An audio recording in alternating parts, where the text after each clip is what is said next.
The game is basically over.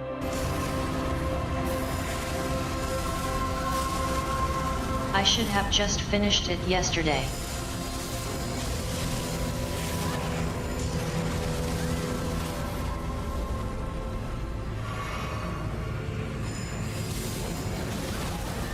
But because of music, we aren't allowed to have fun.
I am on your side. I have come to face the demons.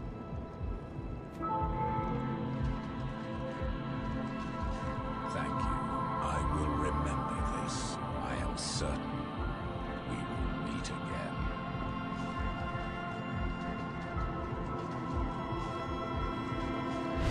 Well, what have we here? Do you wish to...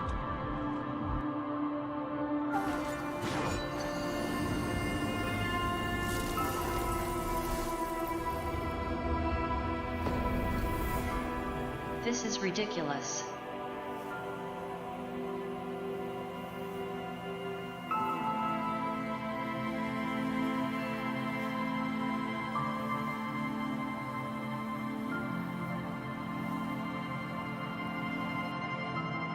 I sacrificed 16,000 souls so this guy could be bothered to stand up and put these ladders where they belong.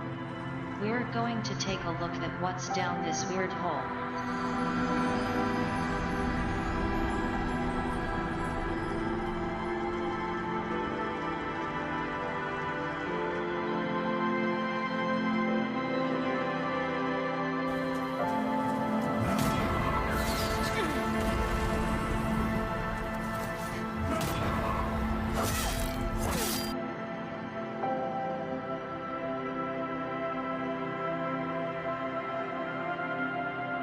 I've had Fallout on my mind lately.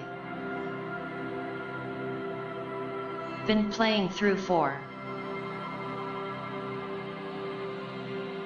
4 technically sort of my first time, I guess.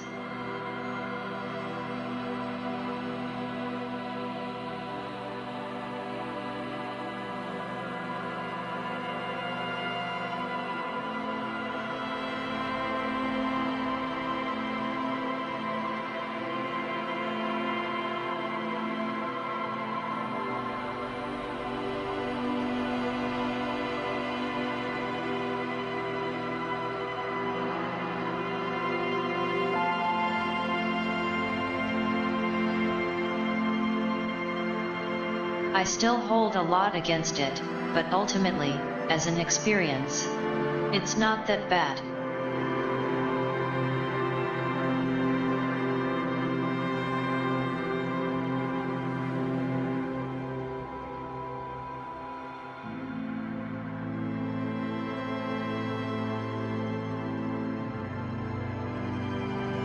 So anyway, this game It has been a lot longer than I was expecting. Got a bit long in the tooth, so to speak. It's basically over. I don't know how much exactly I have left, but barely anything as far as I can tell.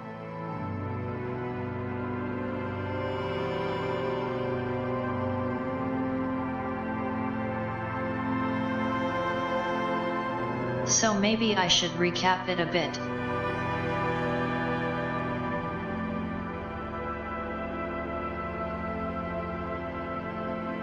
Been on this game a lot longer than I thought I would.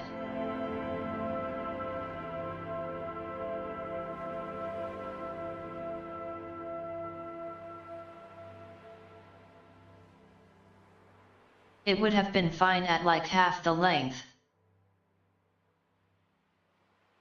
I'm not complaining, by the way. I'm just saying.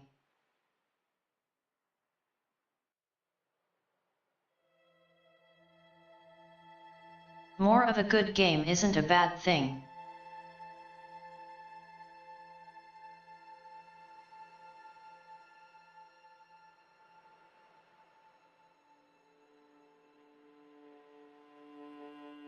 I still think it could make for a decent TV show.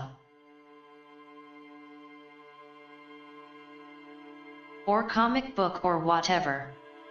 I guess.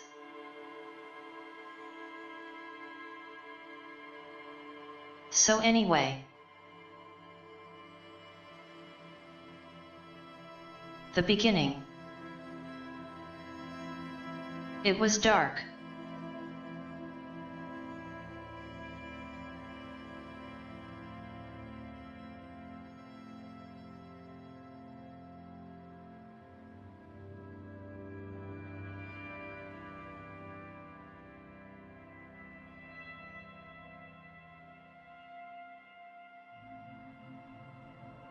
Drunk disco man awakes from 3 days of binge drinking and illicit drugs. He doesn't remember anything. Not even his own name. Or anything about who he is.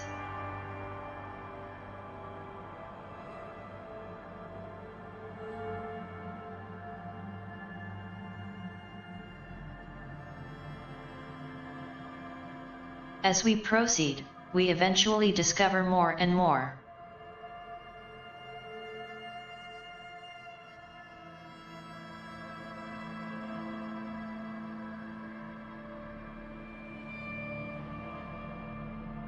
He's a cop and a lot younger than he looks.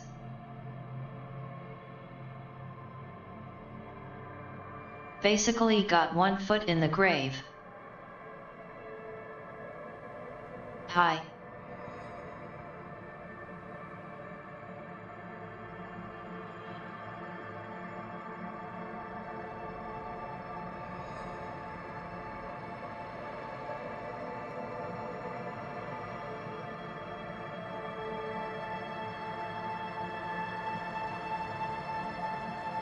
So turns out he was sent here to investigate a hanging.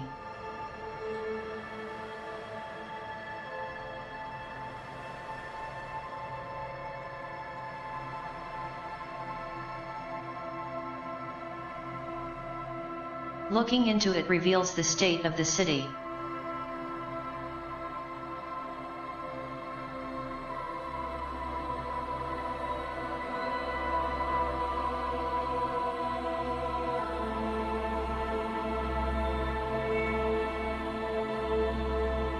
There's this huge port that moves 8% of the world's cargo.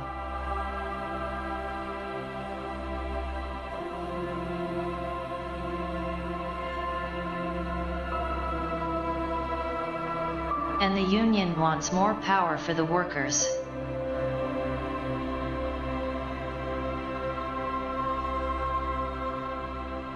The company sent mercenaries.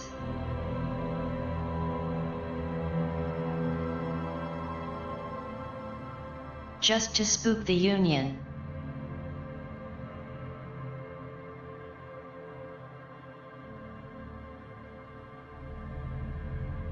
But then one of the mercenaries died. That was the hanged man.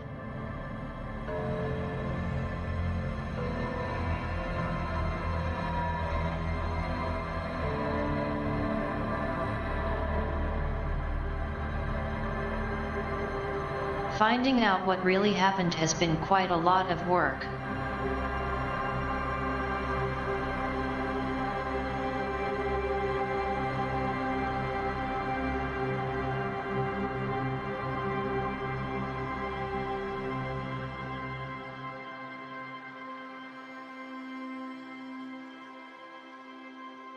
It's 8 days since Disco Man woke up with amnesia.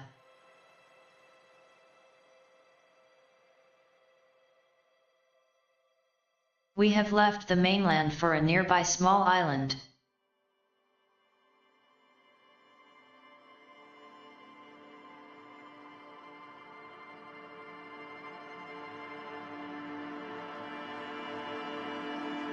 On this little abandoned bombed-out piece of crap, there is an old dying man. Uses a rifle as a walking stick.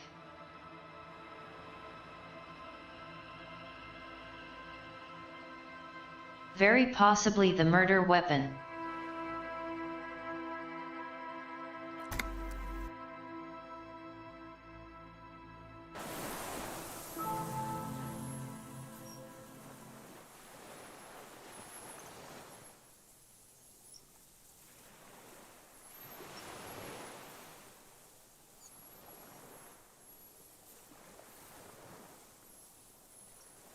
I had a piece of evidence. I wanted to talk about it.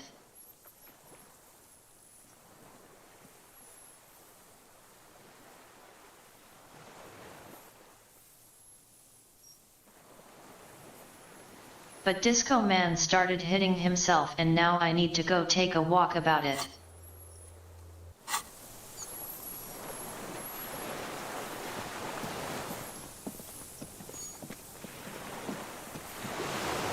See?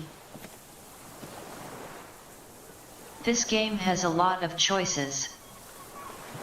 But sometimes things just happen. Or you get locked into bullshit.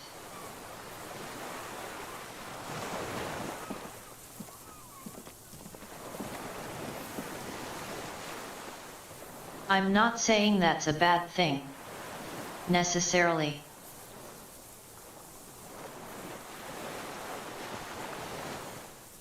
Just that, it is a thing that happens.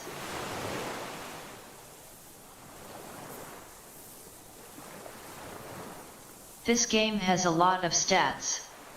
Like 24.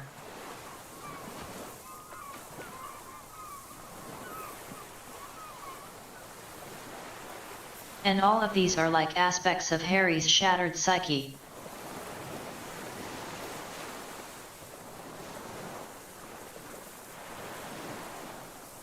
So if you get one too high or too low,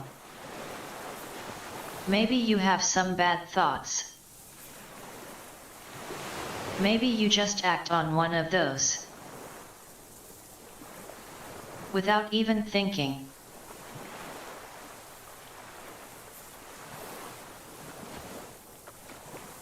Or it seems like the only option.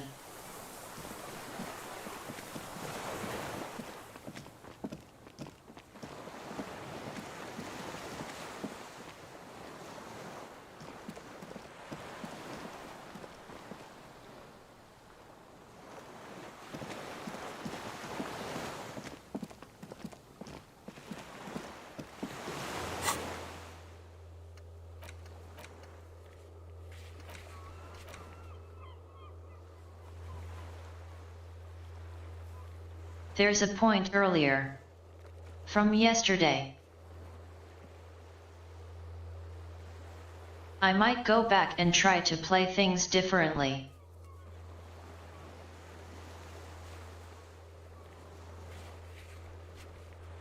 But basically Harry has been accused of being on the take.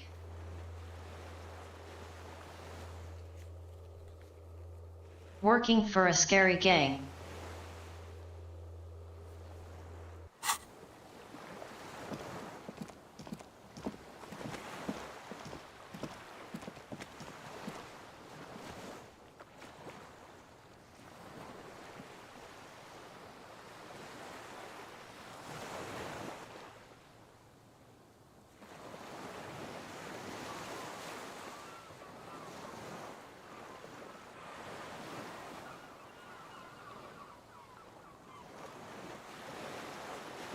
So scary that Ruby would rather die right away than risk whatever getting caught would have entailed.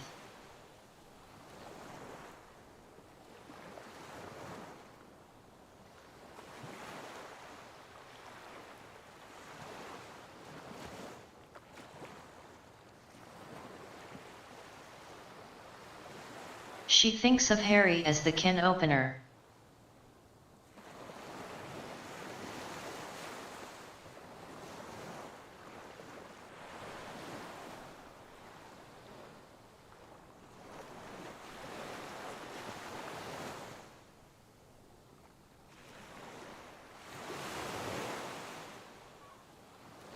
In a way, he is. Just opens people up with persistent questioning.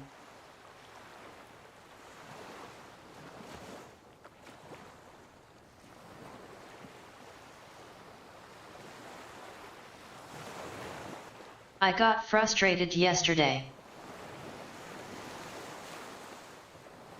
I'm getting frustrated again. Why can't I get to whatever this is?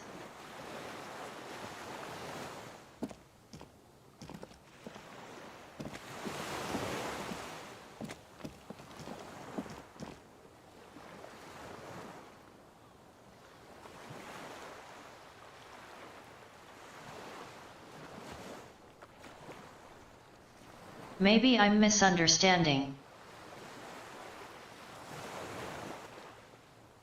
But this looks extremely accessible. As opposed to extremely inaccessible.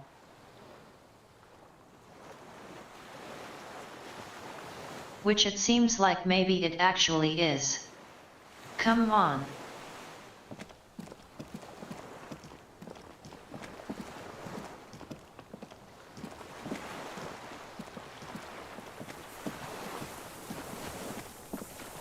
Minions of capital. What do you want?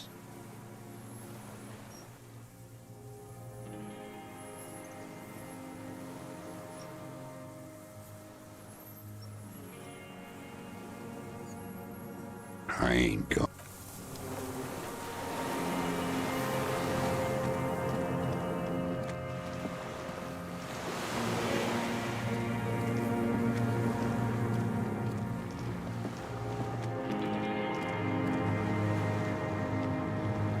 This game feels like it's going out of its way to drag things out. To be slow and annoying.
There's a rain-soaked mattress on a concrete slab, only half covered by the crumbling roof. At the head of it, double embrasures, firing slits like two eyes in the wall.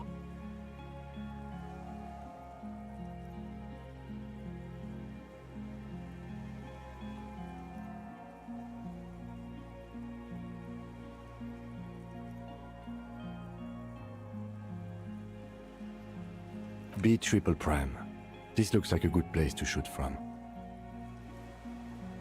A single-person mattress, modern, civilian use.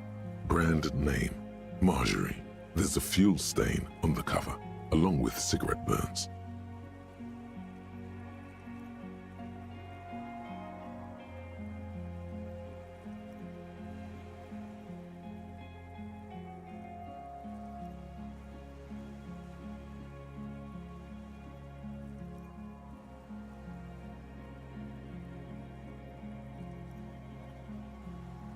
Meaning this mattress is relatively new.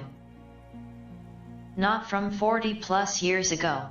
And an empty can of beans on the ground next to it, filled to the brim with cigarette butts. The silhouette of a tobacco picker adorns the paper filter. The brand, Tio Moteri. Yes, this guy gets around.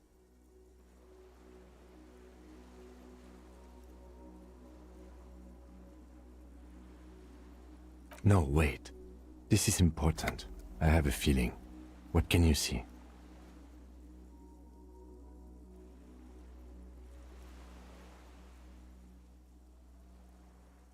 I didn't mean to turn away.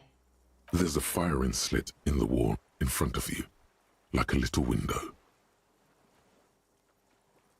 Quite old and grimy from years without cleaning by anything other than the rain.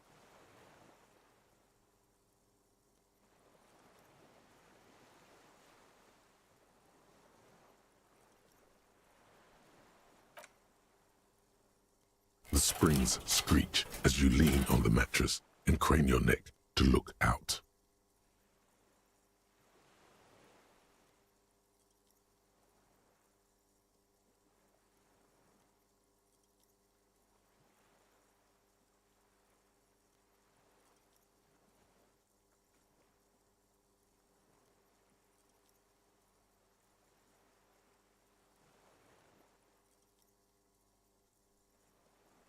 So basically this weird old man just randomly shot someone just because. A small piece of Martinez coastline opens up in the square in front of you, like a tiny landscape painting. 1 kilometer across the water, the ruins look familiar. Making an impressive shot in the process. A towering skyscraper, its top floors shaved off by artillery fire. Capeside apartments. Rue de Saint-Ghislain, 33A and 33B.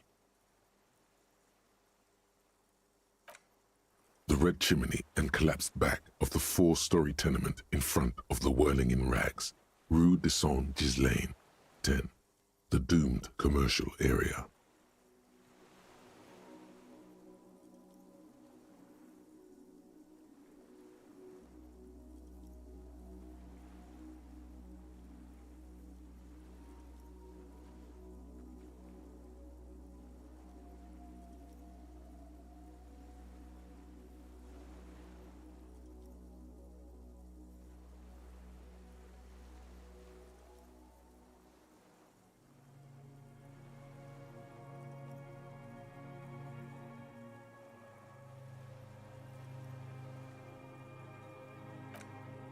The box-shaped silhouette of the whirling in rags. You see a small fleck of white on the rooftop, the upstairs window of Clausia's room, in the snow, reflecting light.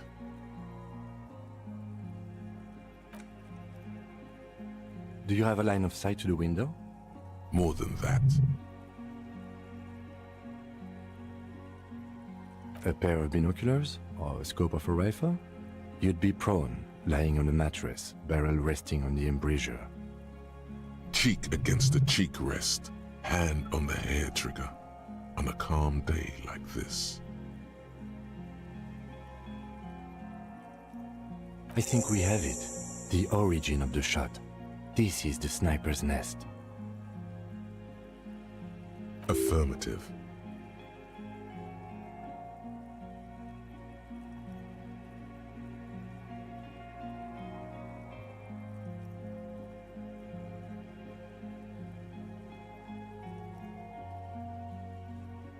Nothing pointed here. Many leads pointed elsewhere.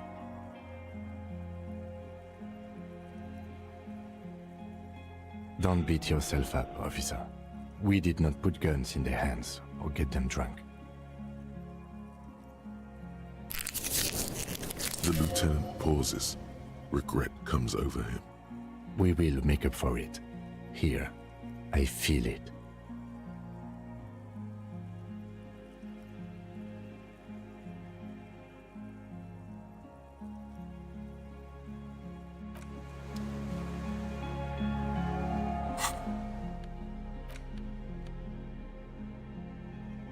Oh yeah. In the recap, I forgot to mention.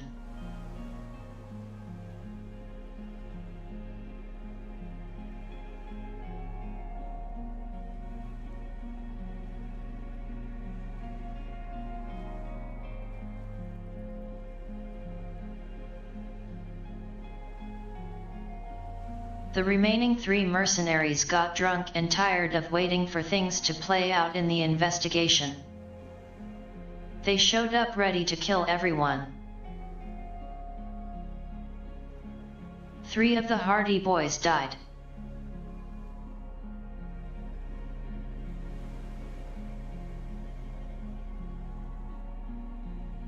Along with the 3 mercenaries.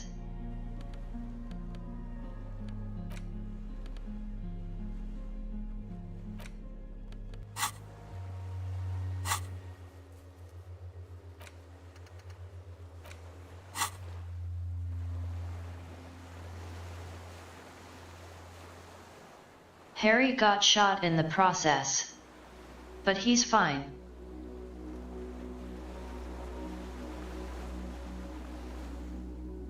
Just messed up his thigh.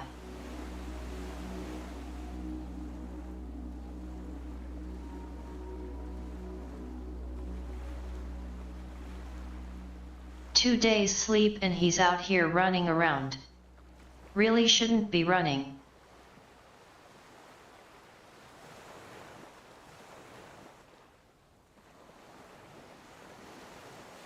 That's my bad.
Minions of capital. What do you want?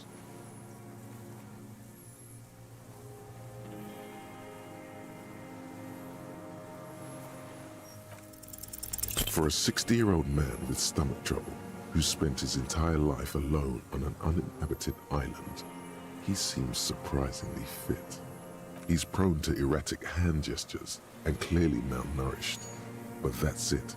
You can see no more by looking at his slouched frame. The moment passes, and you say,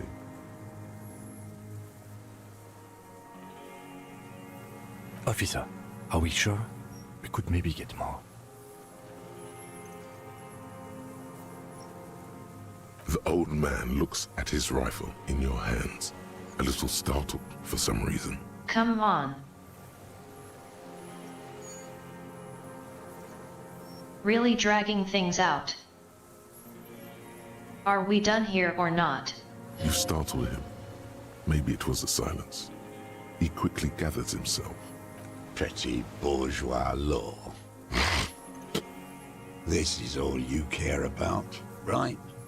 The only thing in the world for you types.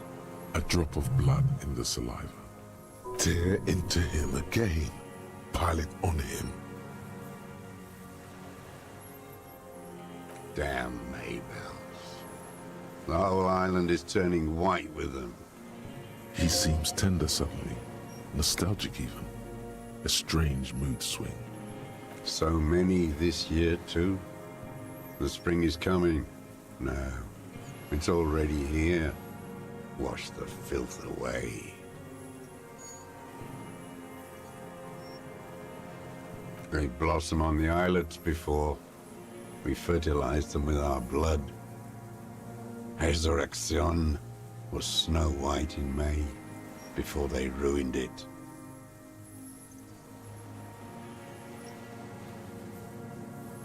South, the Bay of Martinez is dotted with little freckles of islets, turning green, with white flowers in white snow. The coast, too, before they piled their containers on top of it, filled with broken, useless trash for fat-fingered bourgeois children to play with. Classier. With the victim. There is a small tremble, looks like a smile, a crooked smile, yet isn't quite voluntary. He's about to burst. I saw you poking around there, looking for evidence. You're damn diligent when it comes to dead fascies. Did you like the view? You had direct visibility. There are embrasures in the concrete, specifically meant for a top follower to use. And you had a long-range rifle in your possession.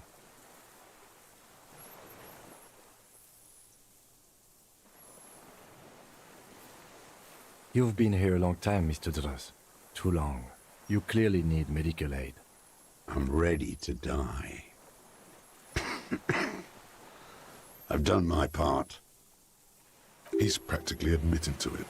Dead fascists for fascists. Done his part. Just one thing remains unclear. The rifle does not seem to have a scope.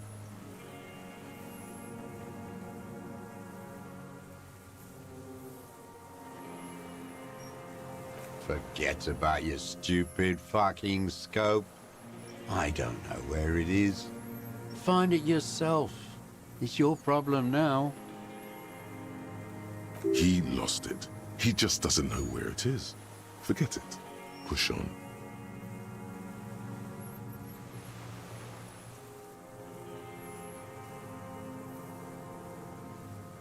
Because it's a sniper's nest, you stupid fuck. Radio Gosh is right. You have worms in your brain. A spasm of rage, sudden and uncontrollable. You know who he was. A coalition-trained murderer, armored and armed. He wasn't human. The blunt end of a hammer, dripping with blood.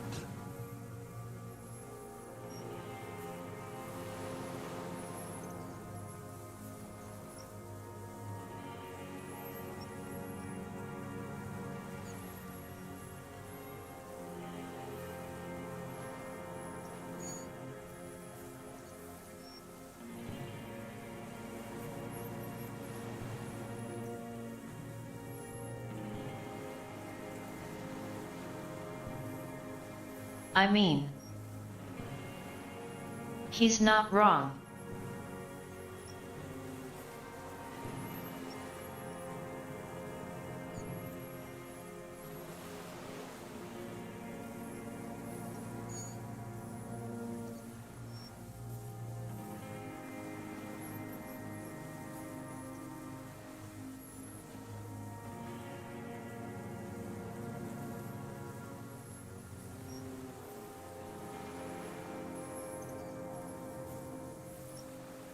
beating us to the ground, moaning with joy. You hounds get so thorough when a company-trained killer dies.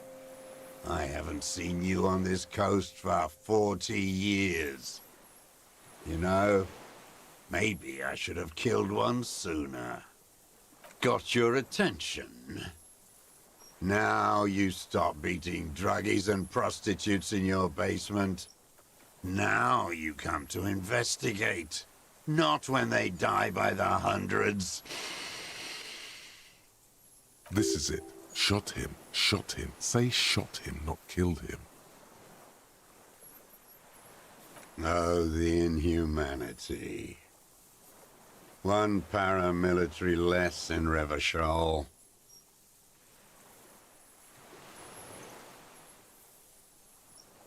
The lieutenant raises his right arm to hush you. While the lieutenant listens, holding his breath. I had them in my sights, both of them, him and the whore. I was breathing with them, in phase, and I pulled the trigger and flew on the air until I landed in his mouth. I didn't think I had a shot like that in me anymore. I did. I saw him kneel there with his mouth full of death, and that stupid look on his face. And his dick still in her. Nothing. I went to sleep. Next morning there were Maybells everywhere. The world was white, or what's left of it anyway. My last spring here. I knew the fascists would come to avenge their own. And so they did. Mr. Dross, are you aware you're confessing to murder? Yes. And you were looking at them, the victim and a young woman, having sex, through the scope of your rifle that night, before you shot him? The old man nods. Why? Because that's what they were doing. The motive. This is where the motive is going to come from. I don't understand. Do you, detective? I don't understand this part. That wasn't necessary of you, but you have my thanks.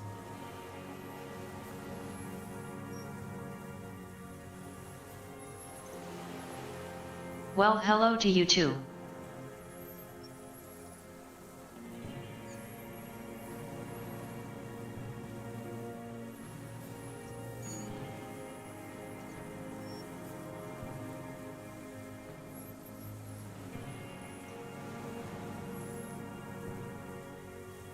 So, we looked around the island some more.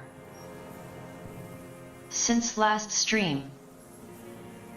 Found the sniper's nest.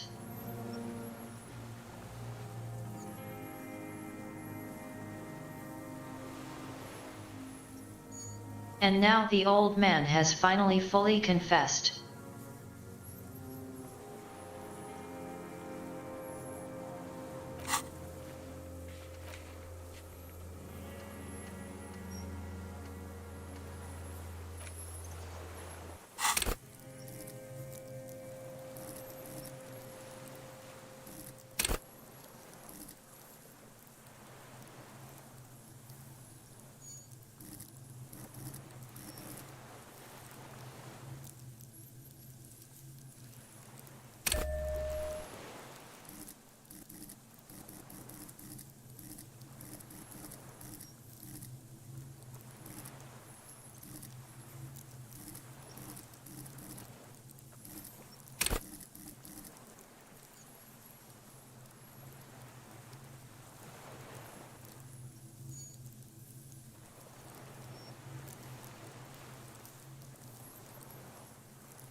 I'm always looking.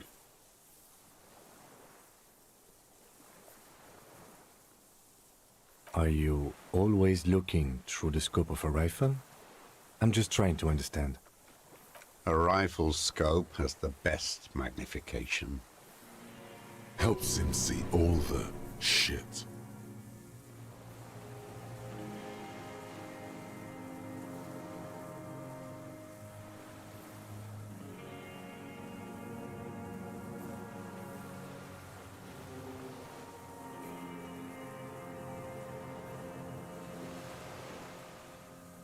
He deserted his army. Lost the war.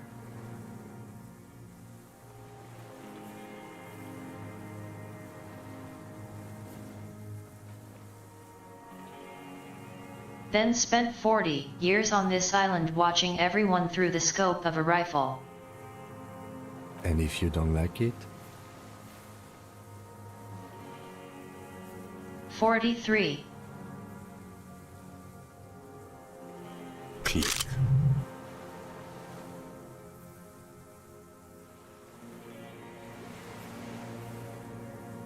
Who did that? Then you pull the trigger?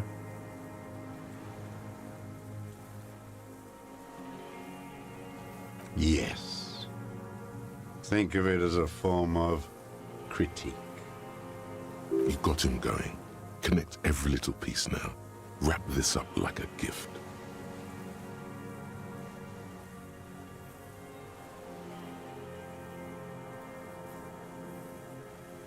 Them. Fucking. I didn't like that.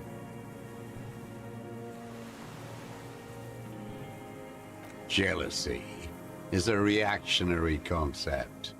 I didn't like the Reaver enjoying himself.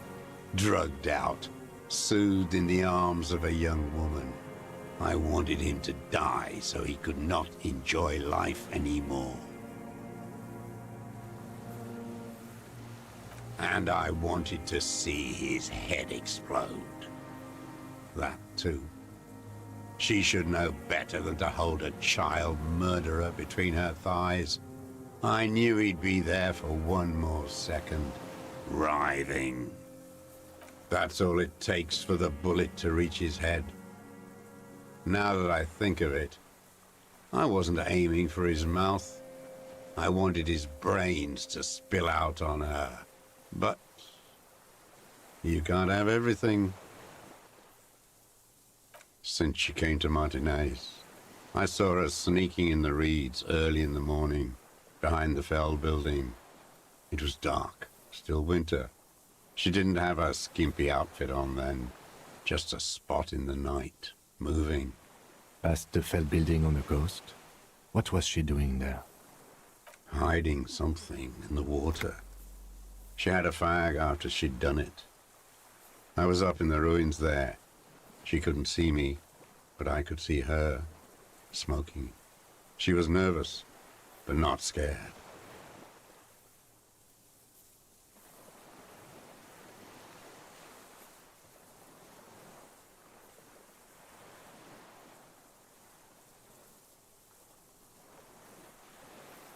We never did find out what her deal was.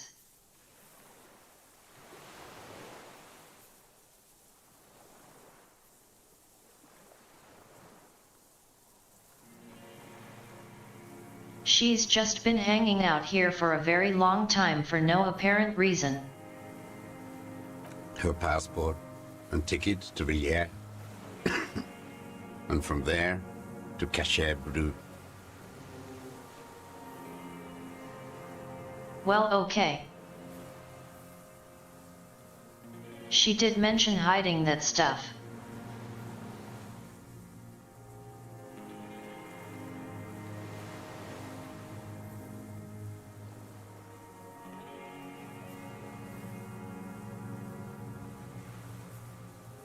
She was just hanging around for months.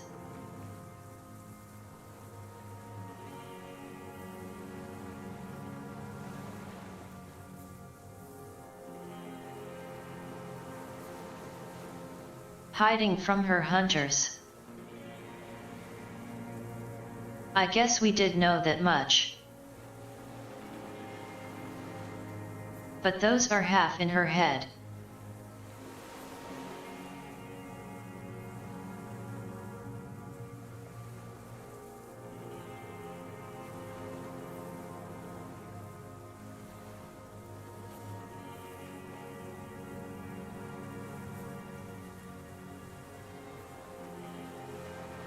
Not that the corporation wouldn't catch her eventually.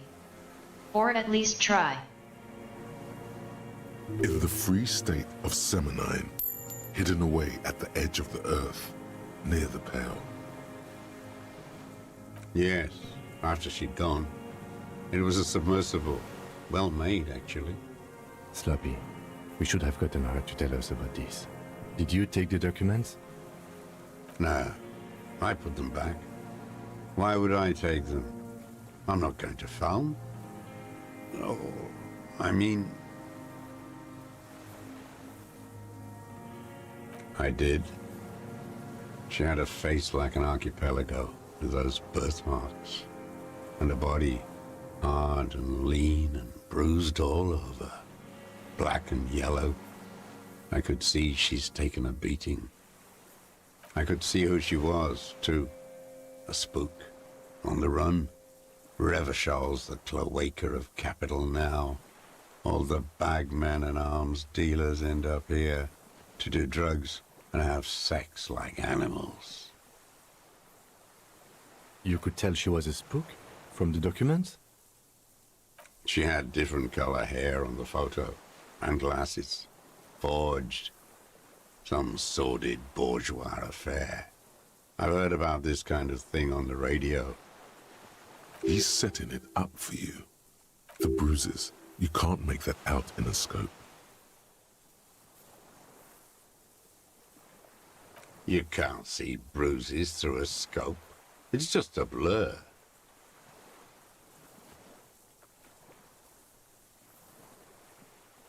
I have my ways.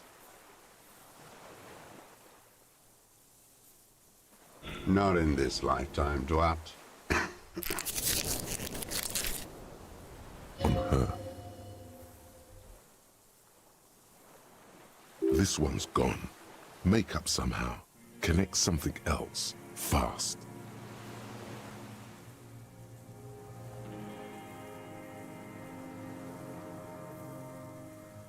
Do you suppose he has a key to that blue door in the whirling? You're a bad detective. Lazy and bad. No, it's not. Fix this now. Move on extra carefully. Be incredibly minute.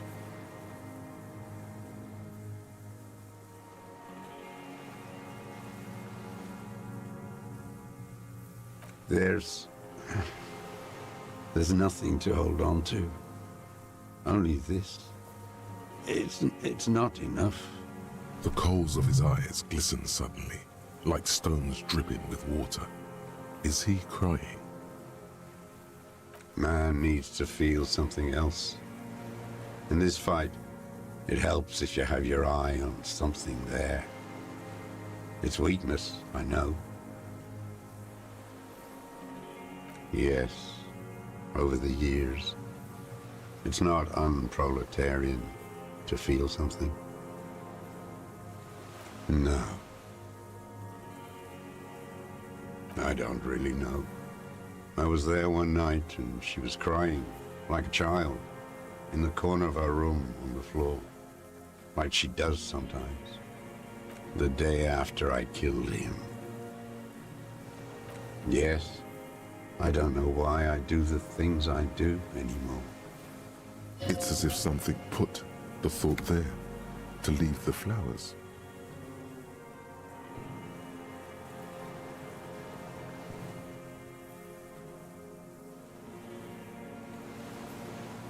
What do you mean, put? A brief flash of terror. Maybe. I told you, I have holes in my brain now. I wouldn't just sit here waiting for you. A sudden pang of rage. If you came 10 years ago, I would have killed you. In the silence, the lieutenant draws a line in his notes. One more down. Her. The lieutenant nods at you in acknowledgement.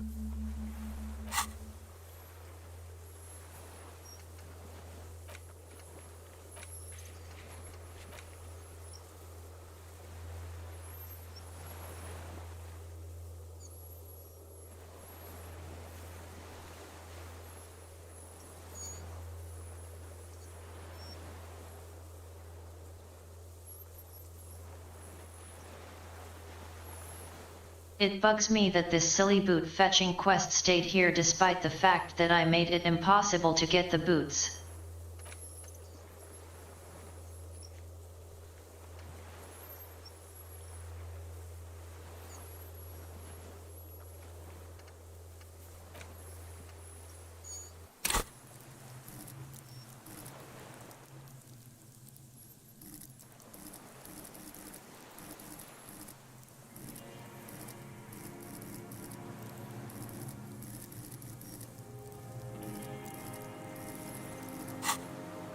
That's it. Motive. We have it. Where is she, that Clazier? I haven't seen her there for days.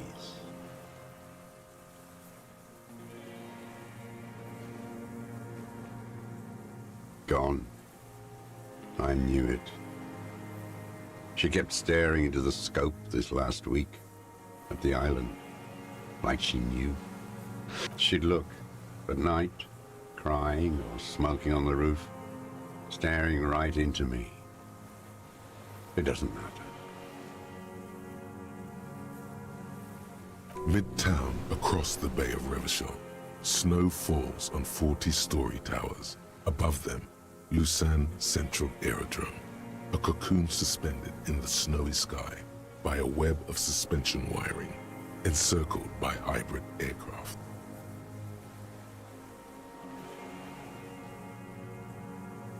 I just noticed. On this film strip thing.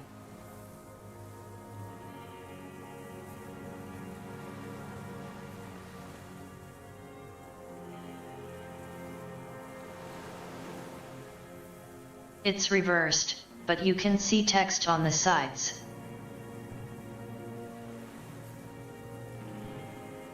It says Feld playback film.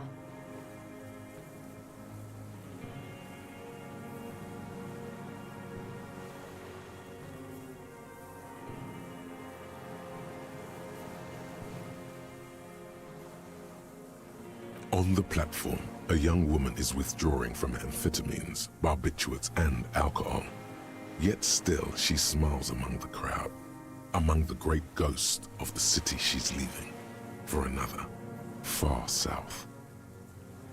Smaller, distant, hidden, not like the great chandelier she sees sparkle in the night below her. Streetlights, towers, tenements, and water, and across it, a dark strip of ruins, barely visible, if she didn't squint her eyes. He knew she knows. She was looking at the island, figuring it out, day by day, cigarette by cigarette. We could get more. We've got him talking. Who knows what he's seen and done over the years? Enough. Take him in. Bend his arms behind his back and end this. A tragic comedy. Druggies, prostitutes, and rentiers. A strange little engine seems to fire up in him again. It straightens his back. The familiar put of hatred. Specifically, the whole city is a charnel house, stripped clean and draped in neon. But Martinez is the worst.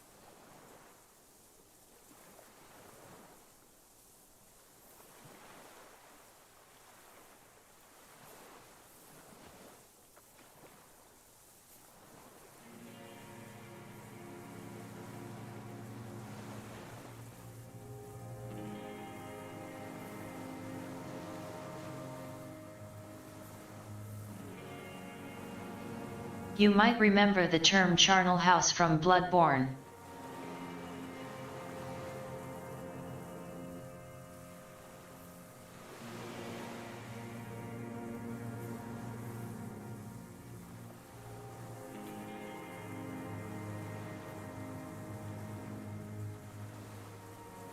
It's a place where you store human remains. Skeletons.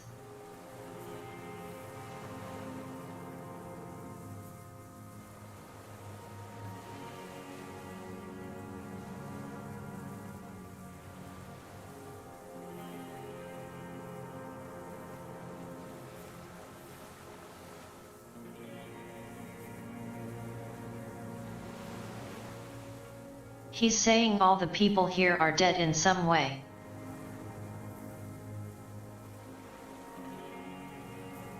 Because of the racists. Everyone is a racist in Martinez. It's their favorite thing to do in the whole world. Listening to race-themed radio shows. In the ruins, in their lorries. Pumped full of steroids and Radio Revachol 92. Race this, race that. It's all sanctioned by that Social Democratic Union and the farce of a Social Democrat who runs it. Yes, the fly larva in his container. He let some nihilistic advertising yuppies erect a statue of Philippe III, a syphilitic murderer, on the town square, to spit on the working class.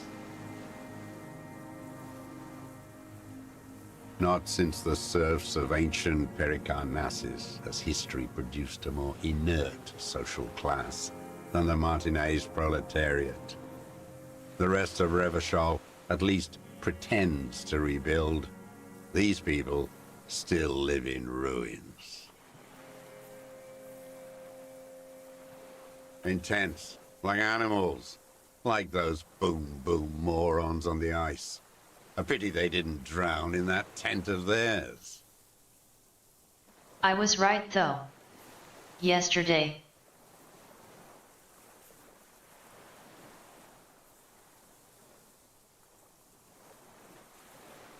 I knew it wasn't going to just roll credits in a minute or two. Just talk, talk, talk.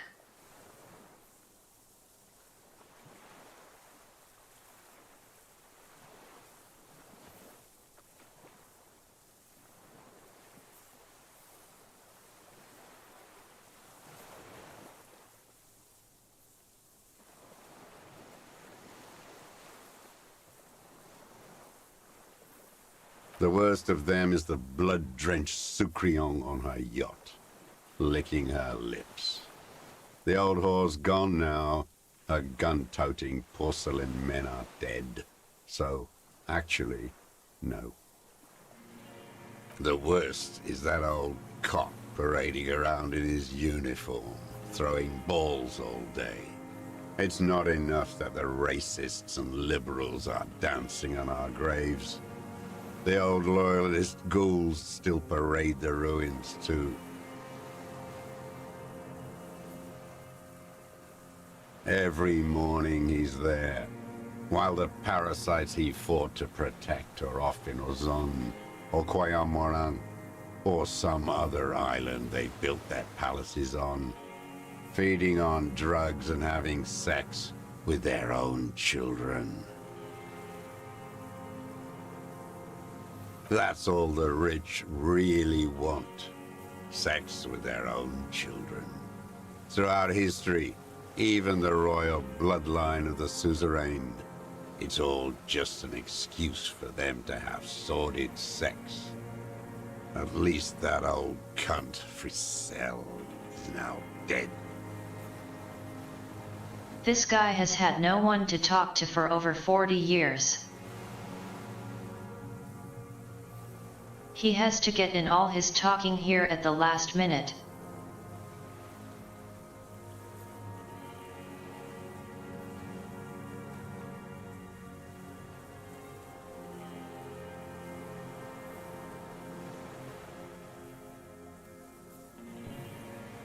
We did good when we pushed him under that horse car. If only, in the 30s, those disco whores...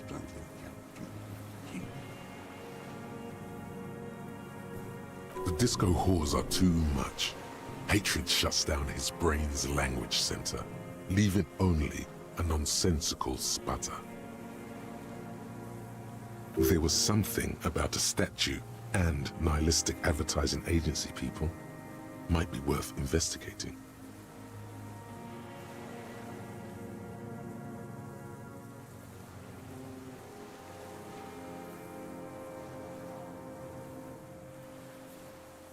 Whores.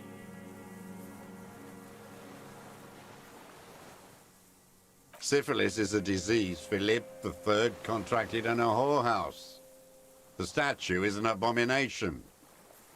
The bacteria entered his brain and made him squander trillions on sparkling wine, cocainum, and monuments of himself.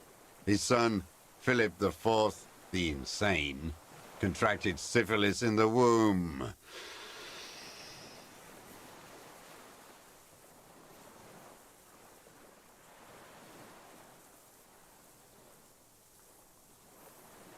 Can't believe how much this totally doesn't sound like anyone we might know of.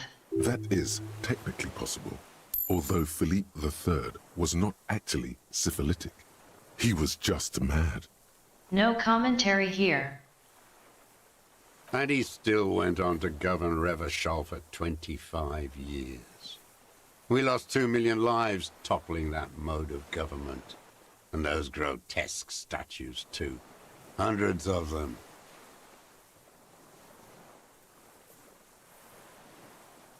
What a keen remark. Yes, it is, isn't it? It's still there. Do you know why?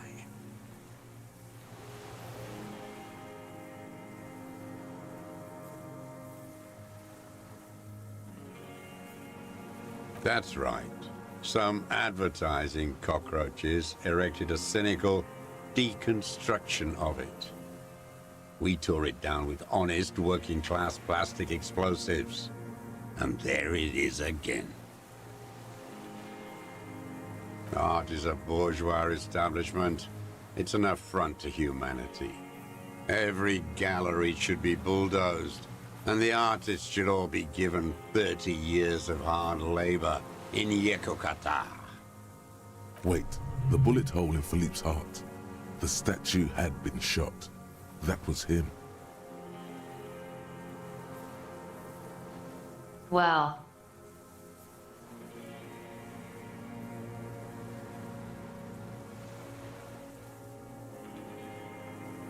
It is fun to say Yekokatad.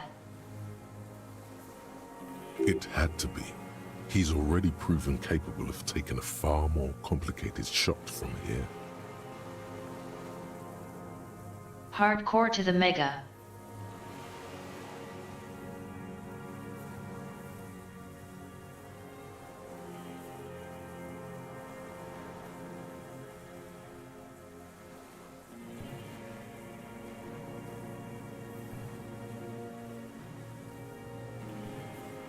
I did. A needless, sentimental gesture. I should have spared the bullet for a deformed monster of liberal capitalism. Shameful, really. Yes, shameful. So many others to punish over the years. Isn't that right, detective? The fat union man let them put it there. Corrupt as he is. Probably got a fat check for it, too. Shared with the law. Accusations of corruption. Push them aside with a sharp change of topic, officer. Put the heat on him.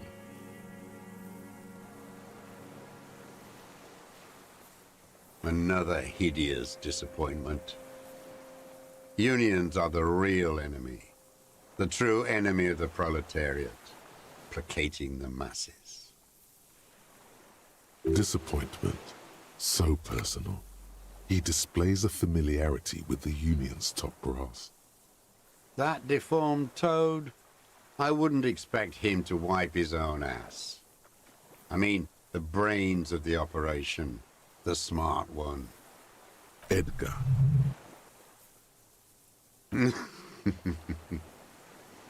He talks a big game about uprising and social base. They must have sent the smart one to some university in Le Jardin, where it's alienation this and hegemony that. First against the wall with him. The Clares wouldn't miss a man hidden in their own backyard. Not all this time. Nothing happens in Martinez without them knowing. Of course. Maybe the Clears asked him to. I haven't approached anyone. I've hid. It was Edgar who came to me. How did he know you were here? He didn't just stumble in like an oaf. He figured it out. Some kids told him about a monster on the island. I told you, he has brains.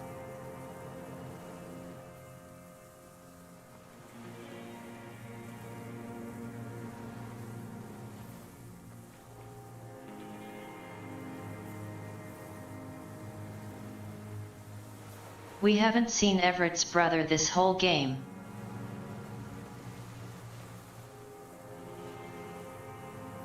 But perhaps he masterminded this whole thing.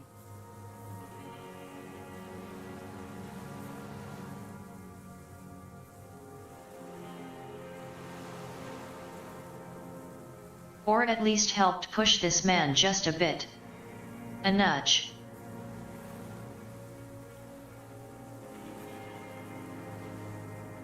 Stepped right off the boat and walked down where you came. I even kept the door open for him. Thought he was a man of the left, wouldn't rat me out. I was right about one of those things. 20 years ago, neither of them could walk now, could they? They were less fat then. That's around the time the Clears came to power.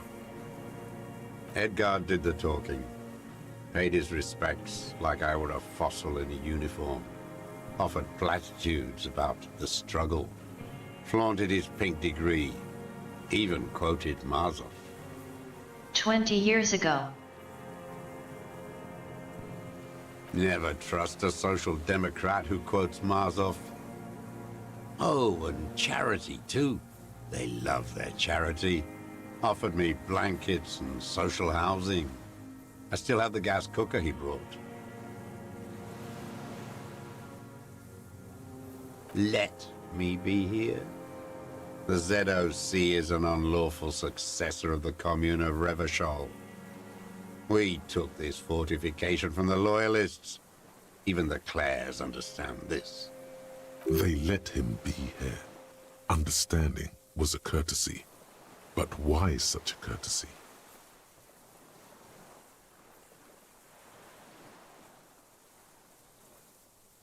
You know why I killed that fucker, Dwat.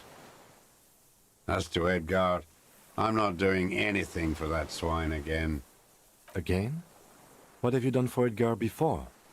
Tried teaching him some Marzovian socioeconomics.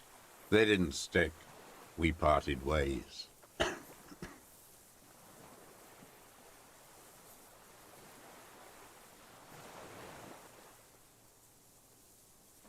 Maybe that warm hat would help in this conversation. Or make this guy more angry. Okay, he didn't do the hang the man for them. But he's insinuating something.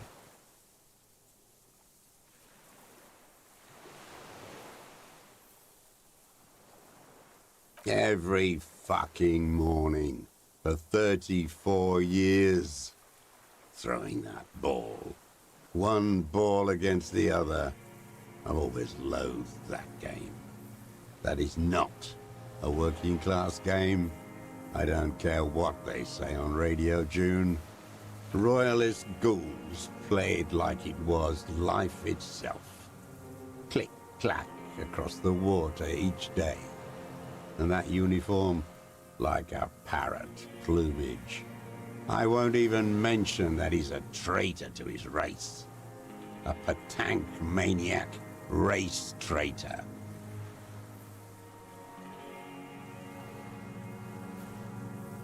I remember him. I remember him from La Noce. Not him personally, his make and model. There were tens of thousands of them. I thought we took them all out before the liberals came to their rescue. We missed one. That one.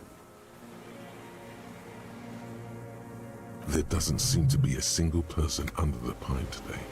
Not even Gaston. Alone. Fat and plump. Like a pheasant. Just begging to be popped off. Please, Mr. Truss. Shoot me. He whispers with such predatory hunger, it borders on longing. Not yet. I like to look at him strut around, place the crosshair on his medals, right on his face, and just fiddle the trigger. Think about it. Let the bonbon melt in my mouth. Save the treat for later? He is a juicy bonbon, that one. A real treat for the black day, the blackest.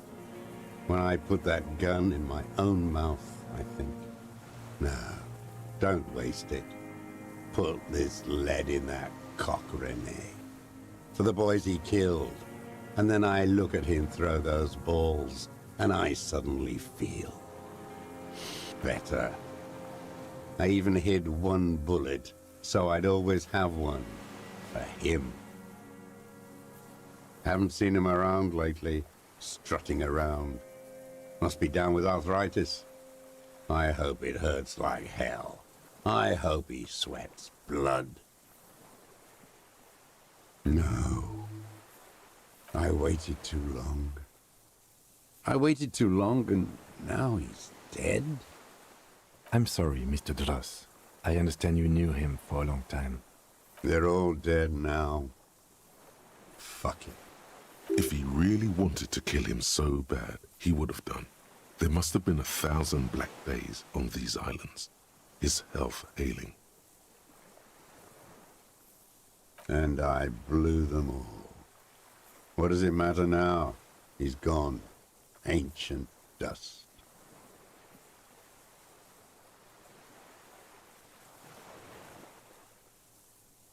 Fuck you.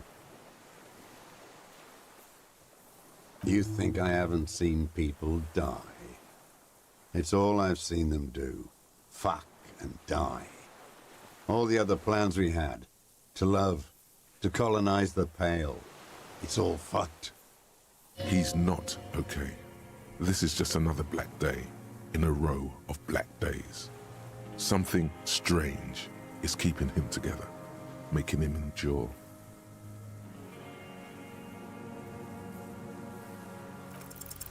The connection comes to you like a splash of cold water. Dark, cold water. Hey. He acknowledges it. Here we go. A twist behind the dark bend. That bourgeois cow. Tiffin Holly was her name. Licked the rich man's hand every time he came to town. Never seen a labor leader so hot on mutual cooperation.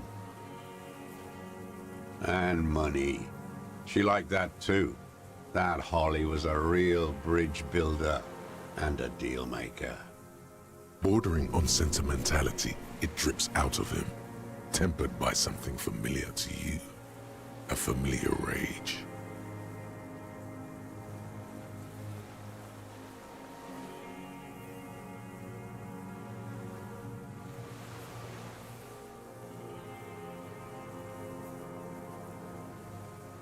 This woman was mentioned before. Earlier in the game. Maybe not by name.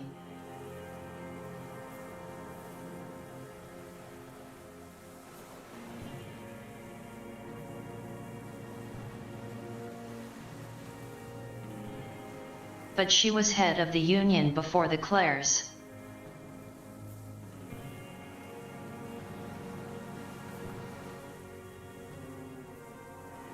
And then just disappeared. Mysterious circumstances.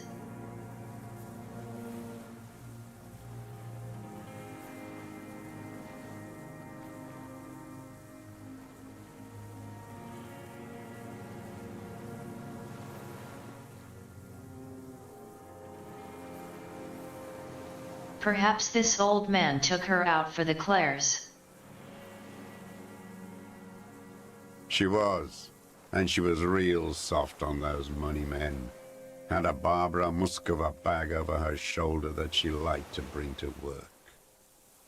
Called in, they say, on the eve of battle. Ran away. Vanished like a piss stain. No, that's not quite it, is it? Did she? They say her daughter called in, not her personally. But that wasn't really her daughter, was it? No, I guess it was not.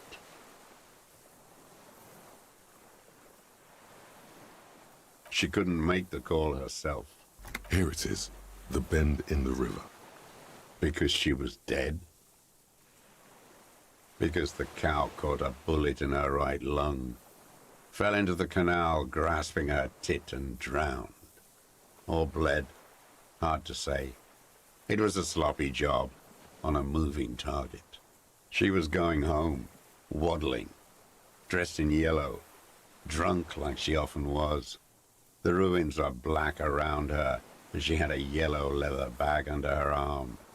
She tried to cross the canal, heading home to Grand Couronne or Betancourt, someplace like that, where they build those new bâtiments for the people who flourish in the hell around her and the ruins.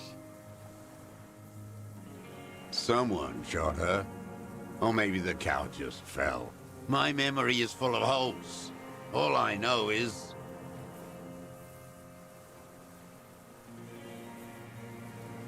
Yeah, sure, someone. Another big spike of rage, different from the one he has for her. Nothing changed. Not in the material base, not in the hegemony. There was no uprising. Just words. The Union fizzled, sogged. Nothing came of it. Nothing. Edgar didn't keep his part of the deal. If you were to testify to this, give the RCM something on Edgar, you could walk. We would strike everything you've done and process you as a POW. You were in a war. You were on assignment. We could even extradite you to the Samaran People's Republic. A degenerate worker state. Goat shit. No, thank you. I'm Revacholian. My days are short. I will rot away here, in a moral intern cell. I will not testify to anything. I saw it happen, and I liked it. That's all I have to say. I didn't live and fight for 40 years to end up as a collaborationist. I've heard it on Channel 8, 40 AM, Radio Revachol, late night. Everyone is a blobber in this world. Everyone betrays everyone. They're all already locked up for betrayal. The best ones, the ones with heart, were slaughtered, trampled. The same old freezing hatred. There is plenty here to work with once he's in custody, and the lieutenant knows it. He gives you a little nod to proceed. Glad we talked about what?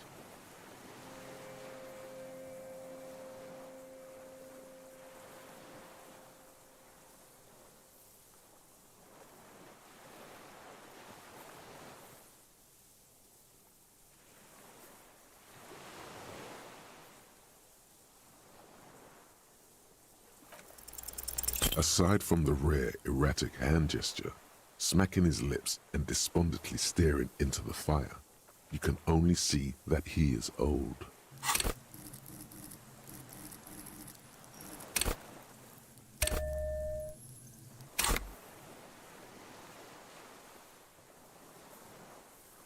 What? But you said I would be taken to the... The sum of all the erratic movements, fidgeting, and mood swings he's been exhibiting. The wind picks up. The silence on the water is broken all around you. Little shivers of waves appear. The lieutenant continues, like an incantation. Your Wayfarer rights have been suspended. Information provided to the officers on the scene will be used against you by the prosecution. You will be given legal counsel within 1 week and must face court in 44 days. Do you understand? Do you understand? But... No, I don't want to. I have to stay here. He's sweating. Beads are forming on his forehead. Your confirmation is not required, sir. Now on to the boat.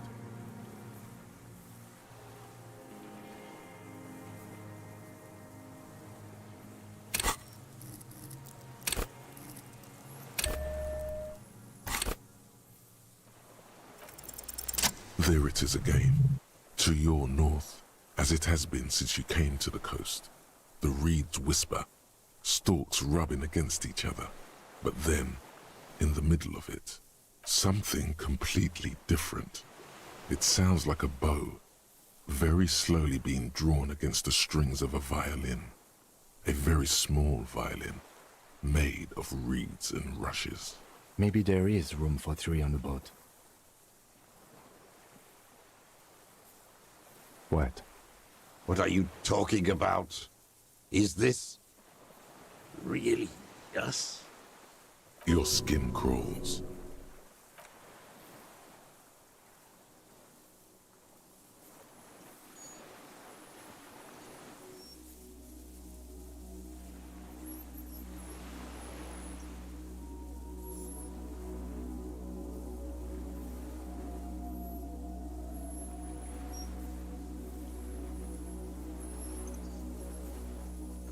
A delicate tangle of arms and legs unfolds from the reeds, limb by limb, to then just stand there, moving its scythe-like arms in ghostly silence.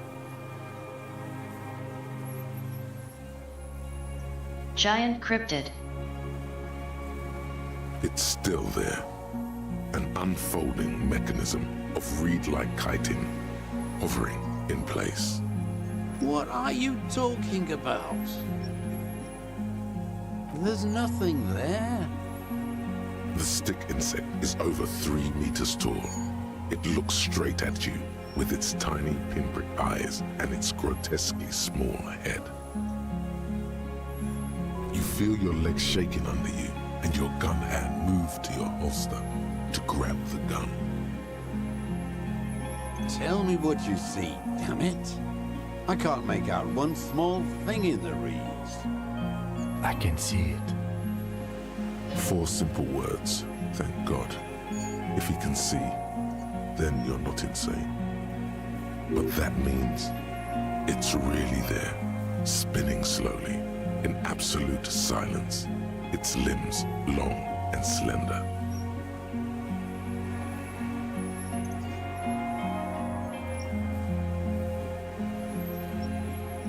I was expecting it to be like a large grasshopper. Be very, very careful.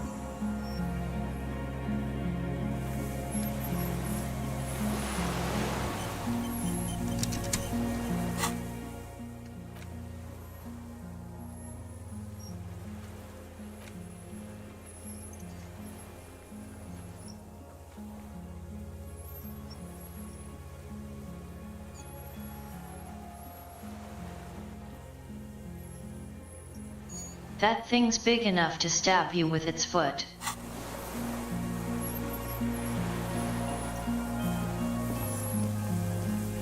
The creature stands on long stilt-like legs, antennae hanging from its head like a woman's hair, white and curled at the tips. It is no more than 5 steps away from you. Reed-like tufts stick out of its joints. As the insect moves its forearms, it produces a faint hiss, like a reel-to-reel machine spinning after the tape breaks. The hiss is different from the strings you heard before. It says something else in a lower pitch.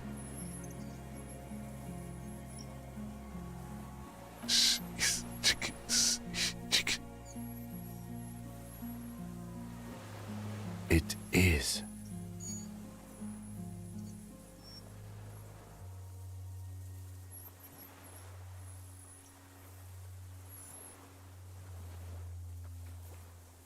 It's dramatically bigger than expected. You glance over your shoulder. The lieutenant holds a piece of milled aluminium. He begins to pull it open, extremely carefully. It's the camera. No, the flash will scare the creature off. Warn him now. We need a photo. No one will believe us. From the corner of your eye, you see a sudden cascade of motion ripple through the phasmid's limbs. A series of ultrasonic clicks fills your ear. I am not palatable. Do not eat me. I am afraid.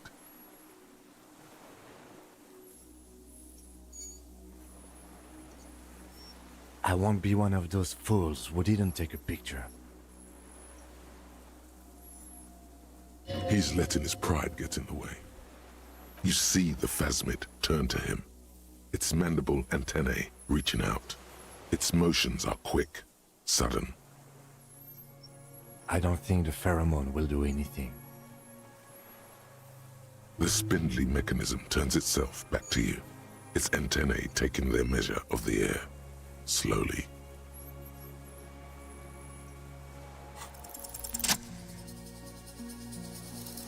Slowly, with your breath held, you take 2 small steps toward the phasmid.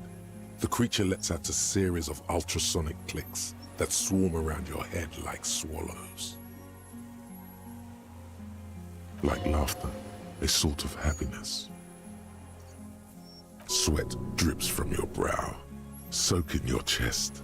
You reek of it, your chemicals. The tracheal system on the creature's abdomen expands in front of you to take in and expel air. It's smelling you. Hissing and clicking, it extends its mandible-like antennae to greet you. You're right below it now, looking up at the colossal chitin of its white limbs. The head of the creature is crowned by reeds, and its eyes are like small droplets of water.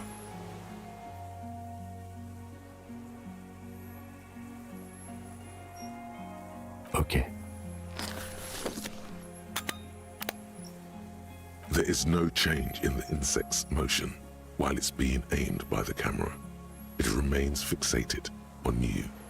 In 3. If it moves, you jump back. I'll shoot. Here we go.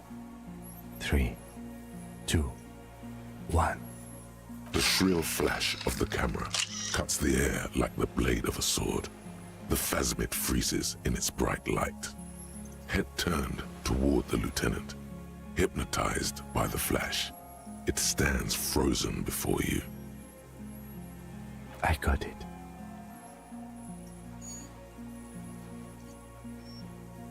A shudder pulses through the creature's limbs. It jolts back to life, like a record continuing where it left off. As you back off, the phasmid also takes a step back into the reeds.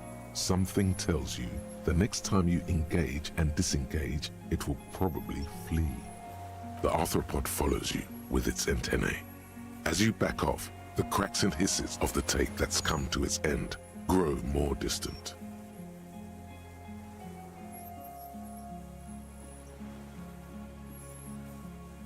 It was drawn over here by the pheromones.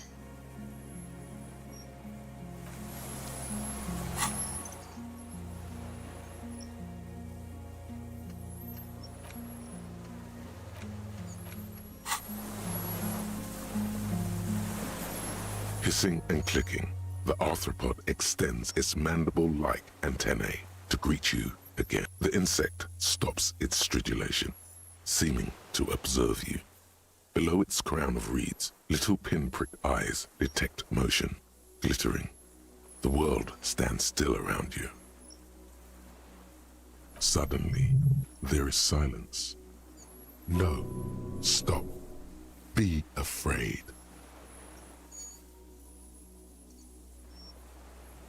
The invertebrate comes back to life, stridulating.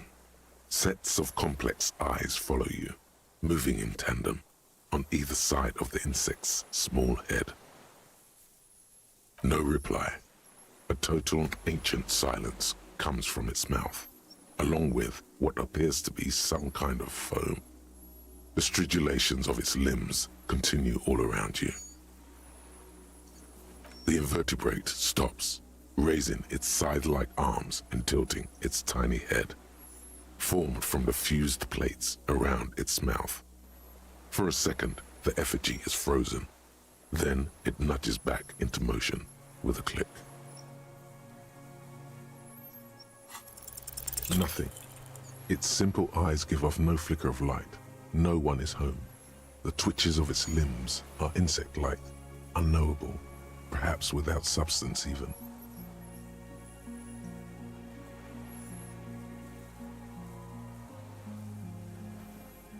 It's spread too thin among its limbs, performing incomprehensible operations on the world.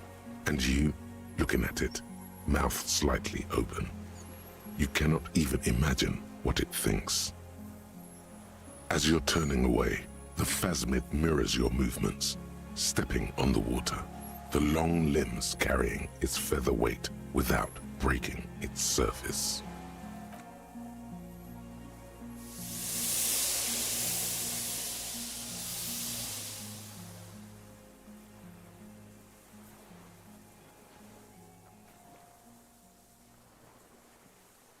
And just like that, it's gone, skating away across the sea's calm mirror like a skipping stone, leaving nothing but circles on the water.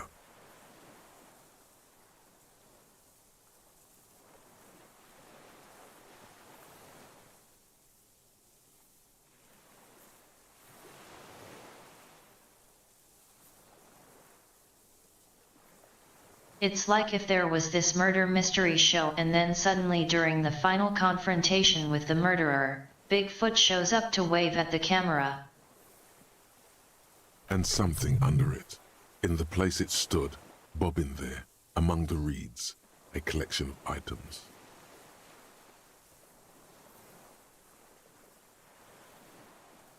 It's gone.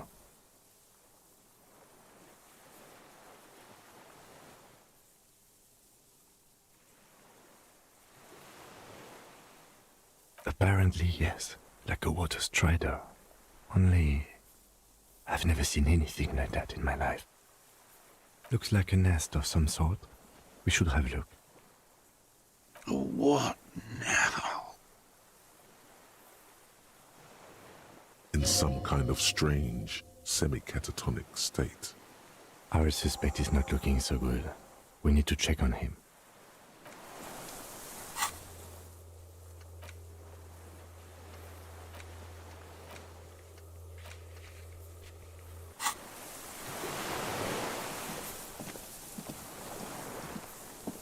What is it? What do you want from me? I can't go. Something is very wrong with him now. See? Mr. Dross?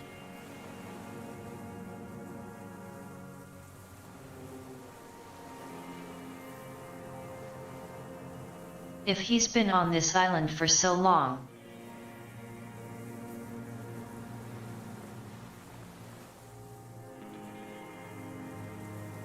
it wouldn't be strange if he had seen that thing before.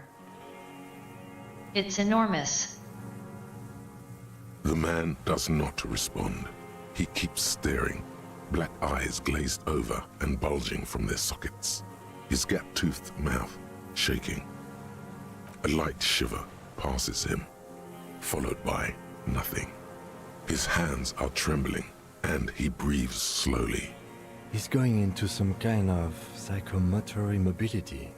The good news is, this solves our transportation problem, doesn't it, Mr. Dross? The trembling mouth appears to sigh. Between this and the broken tire he's used for a boat, I think it's safe to leave him here, while we go and get help. It will need to be medical first, I'm afraid. Old age and shock. Yes, the arrest and the appearance of the phasmid, the combined stress. But you think it's something more than that, don't you?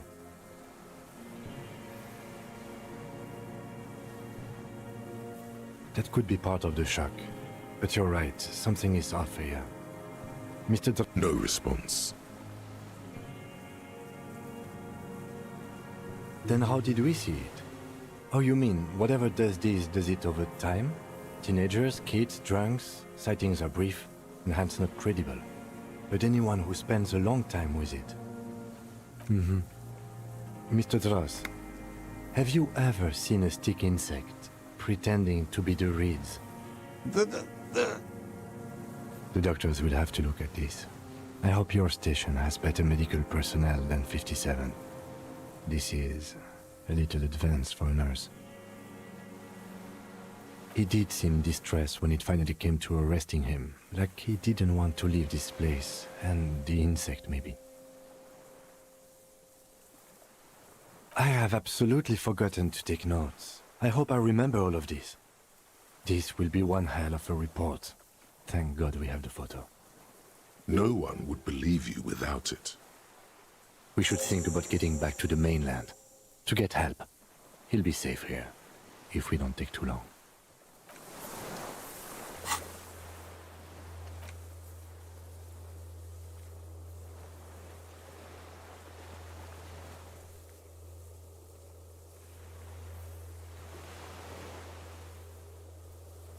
What if he tries to escape and hurts himself in the process?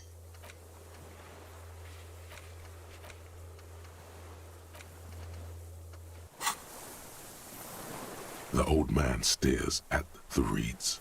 His face shows no emotion. Only a faint tremor passes over his features, like a leaf in the wind. Yes?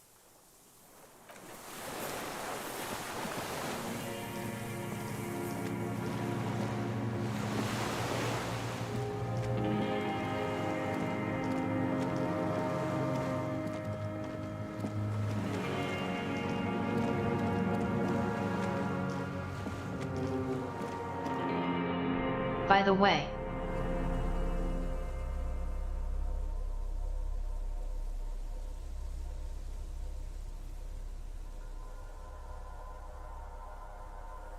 I know I've had my complaints here and there, but I can see why people praise this game, and I agree that it's great.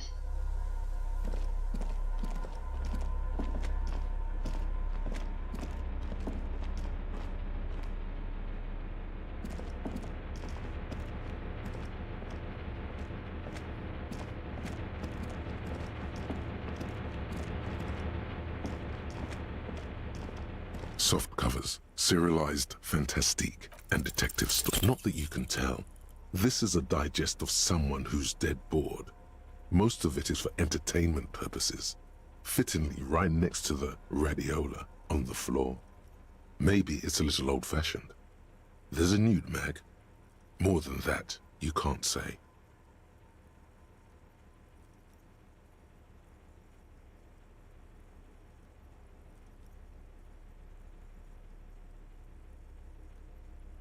I know how that is.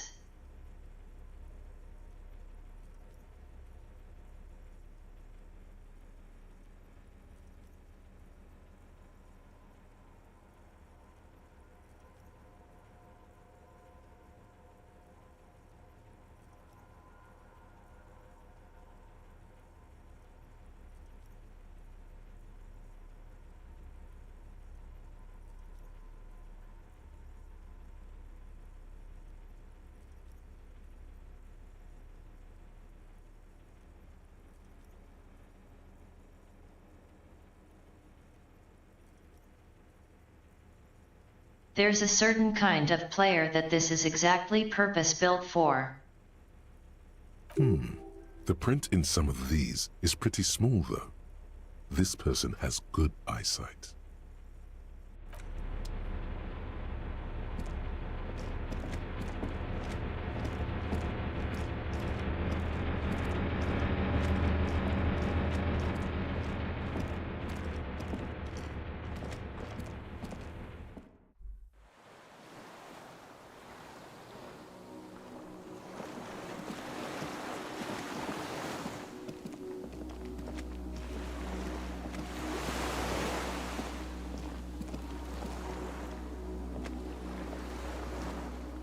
Yes?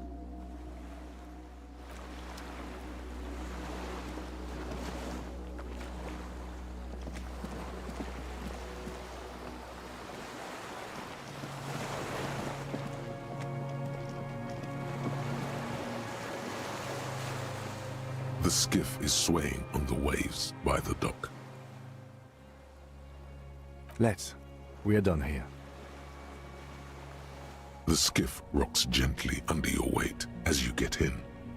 The ride back is uneventful and quiet. But for the sound of conversation on the water, there is someone inland waiting for you.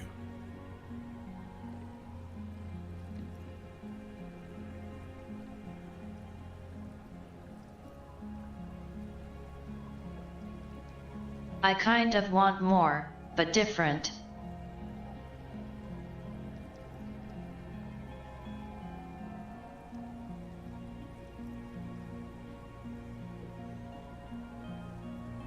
I've heard the sequel is a bit too similar in some ways.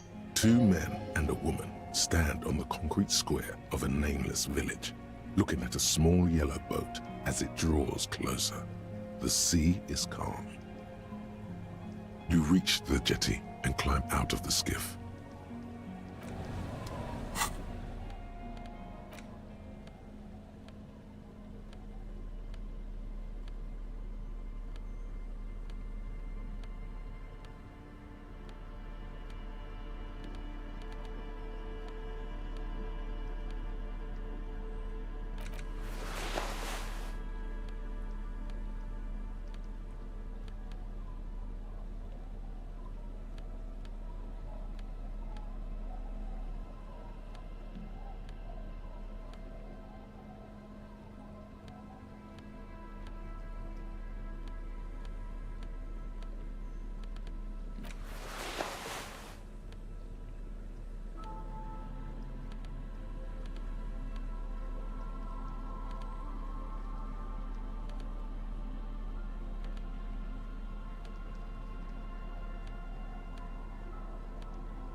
I actually like that it's coming from a tabletop style background.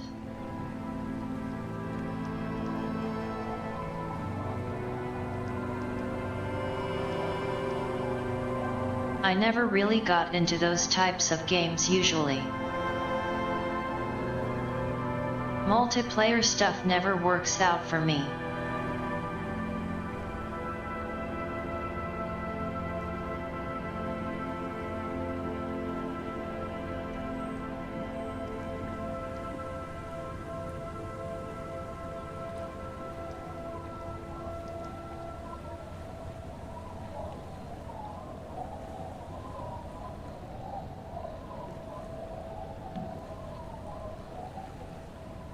But I think there's some interesting design stuff going on when trying to bring tabletop RPG stuff to PC or console.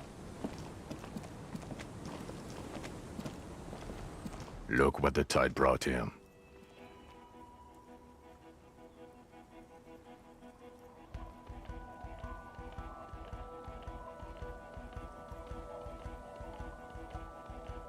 Master Miller.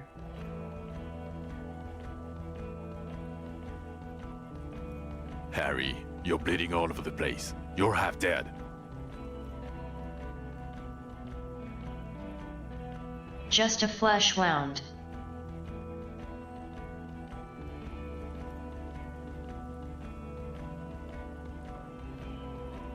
Wound?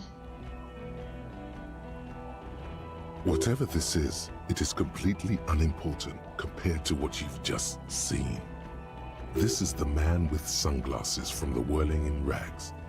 But where are his sunglasses?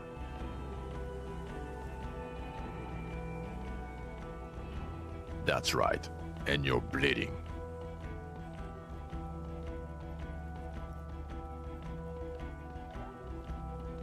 Bothered by it. Harry, you look like you need a fucking organ transplant. Oh, fuck it. Let's not get into that. Hello, I'm Trent Heilerstein. I believe we've met on several occasions.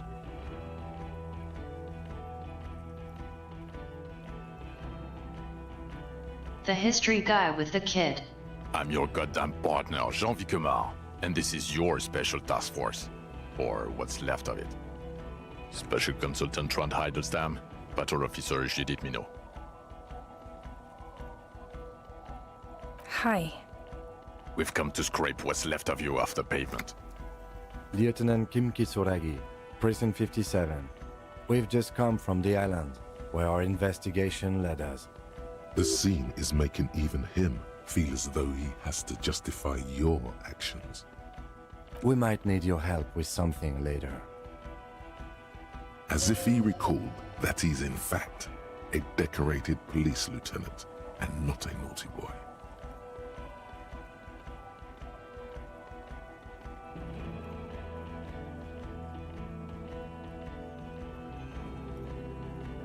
But this is clearly a departmental matter, so I'm going to leave you to discuss it among yourselves. It's good to meet you, Lieutenant Kitsuragi. Letting the lieutenant know he shouldn't feel embarrassed over the shitstorm that's about to befall you.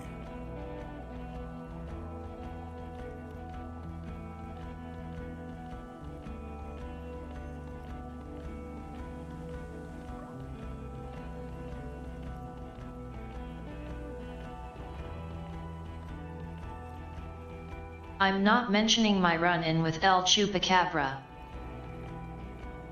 Ari, we want to help you. Trent, I believe this is where you come in?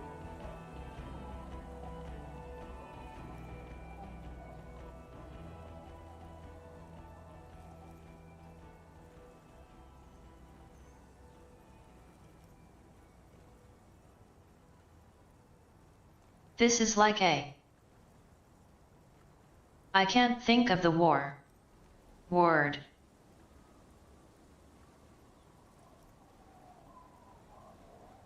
Not a confrontation, though it is.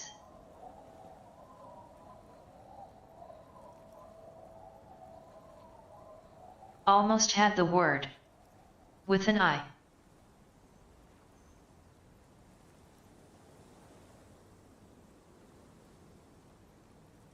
Intervention.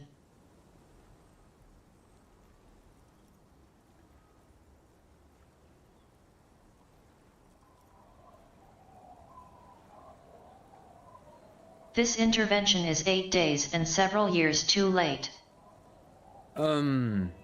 I don't quite know what I'm doing here. I was asked to participate as an expert. I think I need to manage your expectations a little. I'm at best an enthusiast in cognitive science. My background is in something else entirely. I engage in neurology on a merely theoretical level. In fact, I should probably get going. No, Trant, it's too late.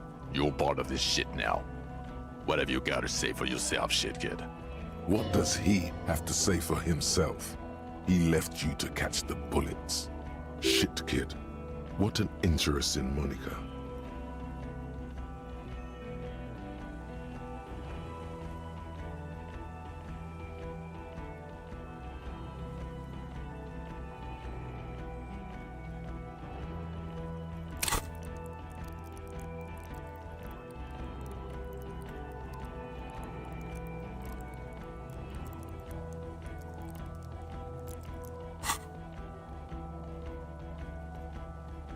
You.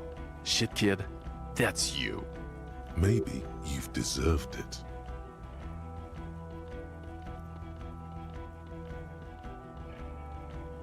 The cafeteria manager you fucked over told us where you went.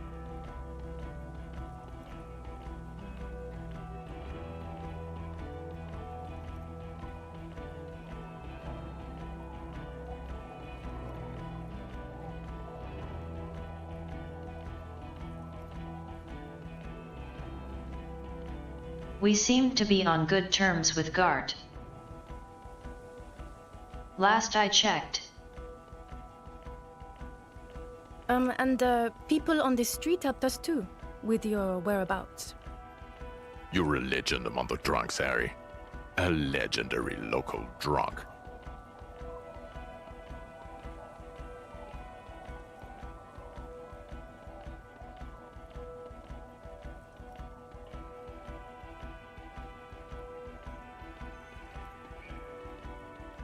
Yeah, Major Crimes Unit, under Lieutenant Dubois and Vicomar. Ring any bells?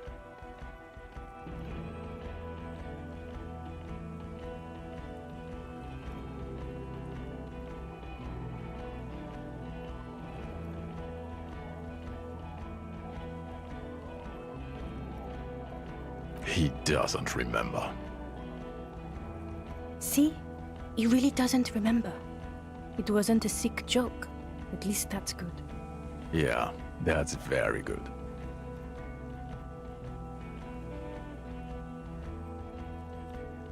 God damn it, Harry. You told us to fuck off. You said we're cramping your style. Your detective god. Fuck everything. All we burn. Detect or die. I don't remember that.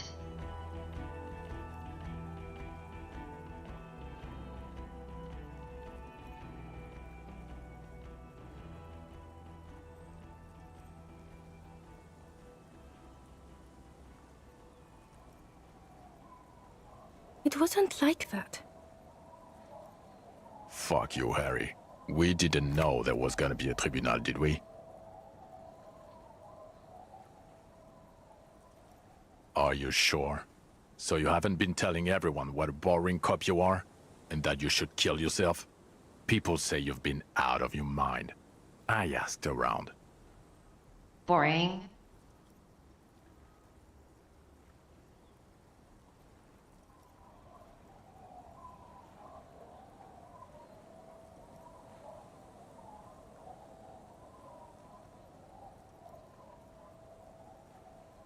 As if he's saying this stuff to everyone. The bells aren't ringing because you have brain damage. Trant, this is where you come in. How bad is it? Well, he doesn't have visible tremors, he talks without slurring, he can drive a boat, he's standing, reasoning. All good signs, but complete retrograde amnesia, episodic and semantic. Meaning, you forgot both who you are and the definitions of money, Isola, Pell, and so on.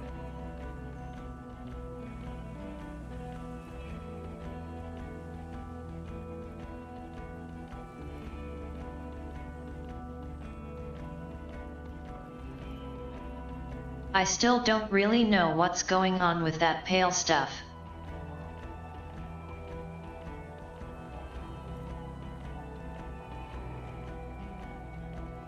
Like it's some other dimension?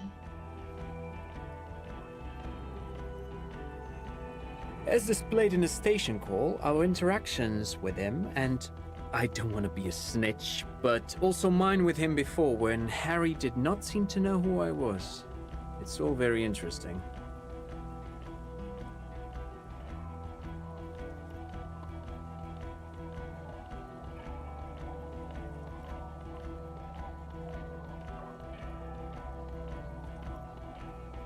Was the kid his kid?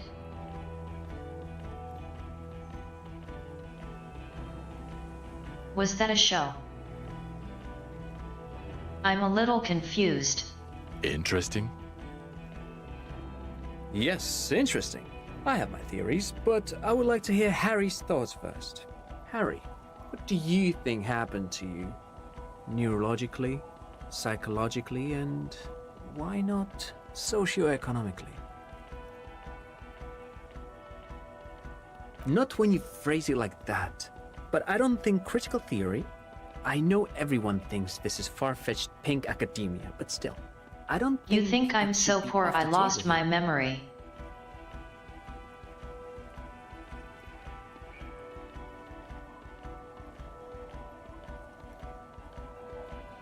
Talking over him because he's full of shit.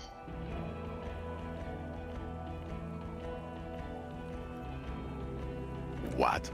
He lost his memory because of capitalism? No, not like that. I'm not talking for Hedefort's school here. But Harry, I asked you, what do you think happened?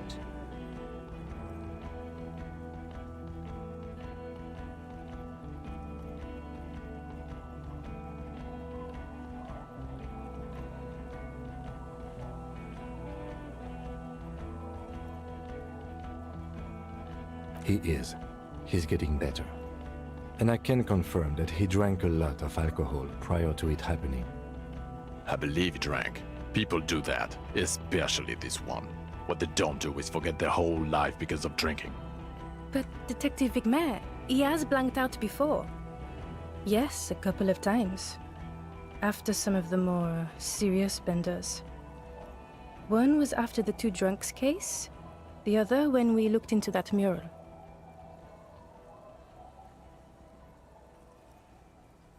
The two cases in your ledger, the unsolvable case and the Next World mural, those were recent. Those cases were hard on you. Interesting. So at first he dipped his toes into it, prepared. That's where he would have gotten the idea, yes. Practice. And then he used alcohol to get there, so to speak.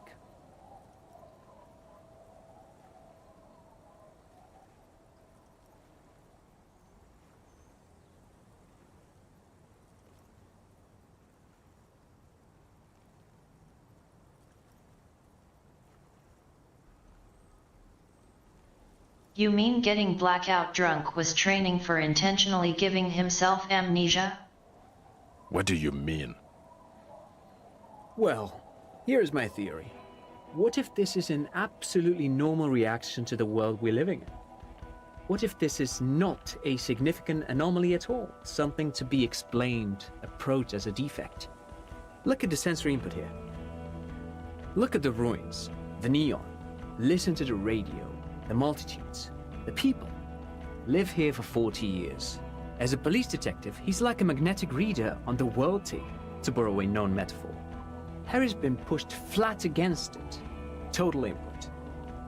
Hardwired to the free market. He just needed for its end. Okay, Trent, thank you. That's absolutely meaningless. I'm glad we brought you. Will he or will he not be able to work in the major crimes unit? Is he a cretin now? I want to know that. He's not a cretin, and he is able to do work. If not in his previous leadership role, then as a line detective.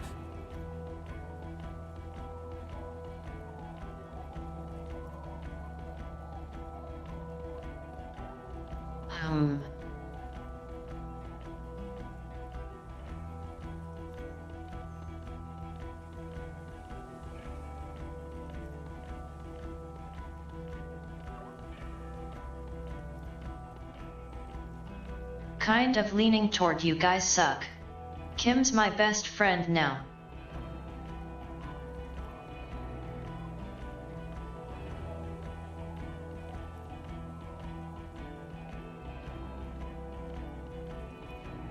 Of course. There is something.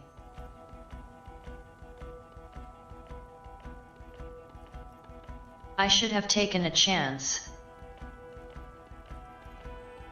Before going to the island, I should have called the station.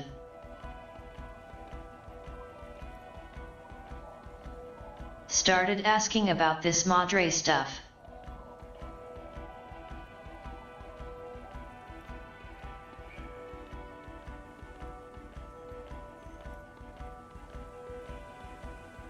It really would clear some things up.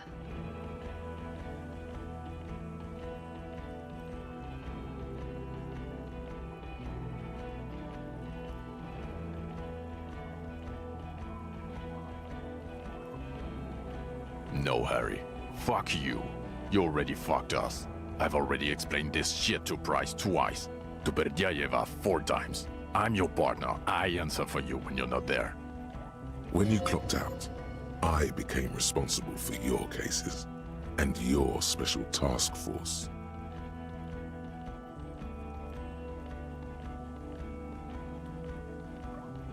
Now nothing. Now we're just going to stand here. Yeah, just stand there. It's cool. No, now we discuss that. What the fuck did you do to a motor carriage? Why is it there, Harry?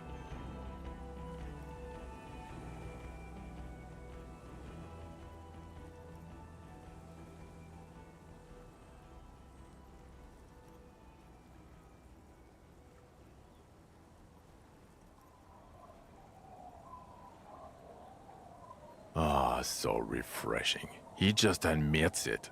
Thank you for your honesty. Thank you for destroying 45,000 real of police property that's coming out of everyone's payslip. It doesn't matter. Your badge, Harry. Show me your badge.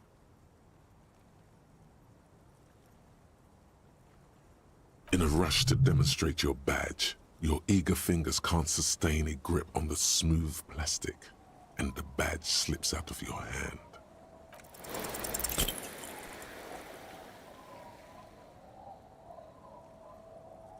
You juggle the badge for a second, unsuccessfully, and it lands on the ground, some 2 meters away. Ouch! You strained your elbow trying to catch that stupid thing. Damn it.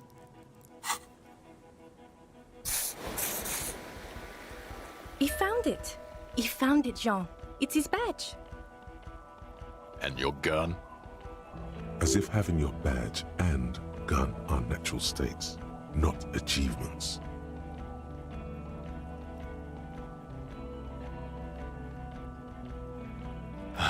He has it. And he didn't drop it. You're drunk like a bum, Harry. Put that thing away before you kill someone.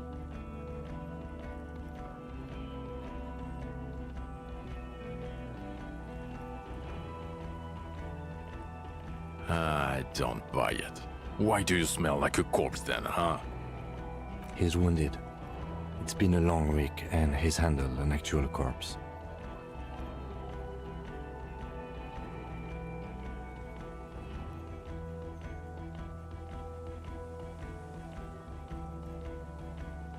A bit of a week? You're drunk, and you let a suspect escape, a certain Clazier, because you were too drunk to assess a flight risk. We've read the reports, Harry. Lieutenant Kitsuragis. We know.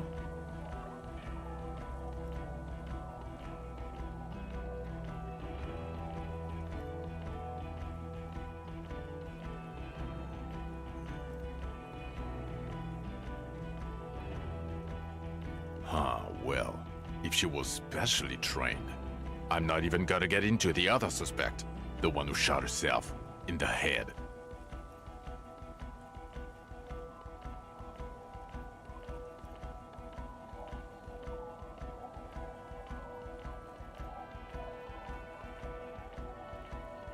Can we point out the fact that I haven't touched a single drop this whole time I've been in control?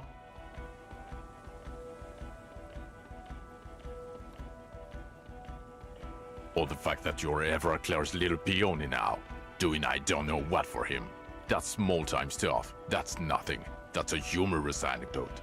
Compared to the 6 people who were gunned down, the streets are literally red with blood, Harry. It was fucking mass murder. He did everything he could. We did everything we could. The company hired unvetted mercenaries. Lieutenant Dubois got between them and the locals. Here comes the cavalry. He did so at considerable risk to his person. Remember, he was shot. We stopped an execution, not a negotiation. The loss of life was minimal compared to what it could have been.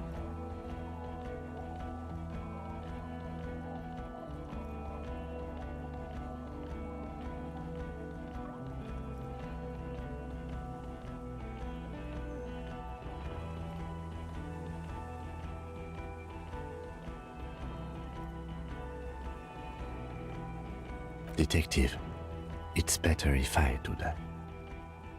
It's so much better if he does this. 1,000,000 times better. Thank you for the input, Lieutenant Kitsuragi.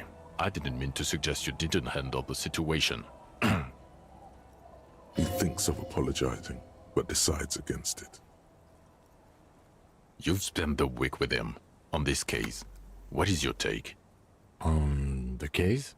On Lieutenant Geoffrey Dubois.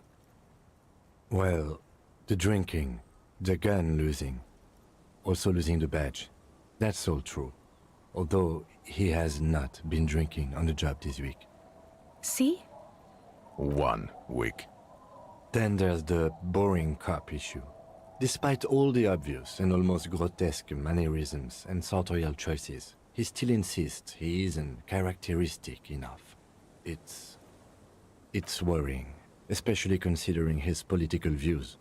Detective Dubois is, as you may know, a Mazovian socio-economist. He wants to liquidate the ruling class, which, again, for a police officer, is a little odd.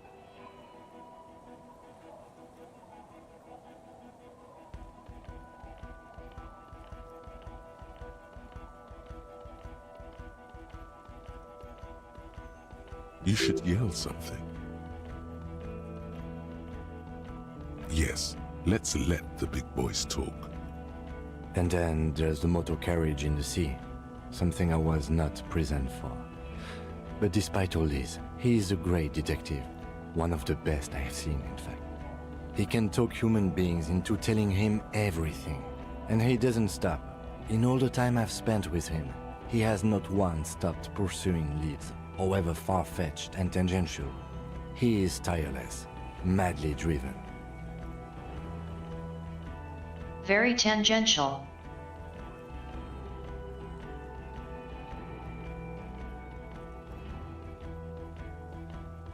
The most side-questy nonsense. And he solved it, near perfectly. In 1 week we have a confession, a murder weapon, and the perpetrator. Locked on the island right now, awaiting transportation. He apprehended a revolutionary brigade who stayed hidden for 50 years, ever since the revolution, who's probably committed other murders over those years. Oh, and he also discovered a new species. At least one highly suspected. A new species? A colossal stick insect. It was on the island, camouflaged as the reeds.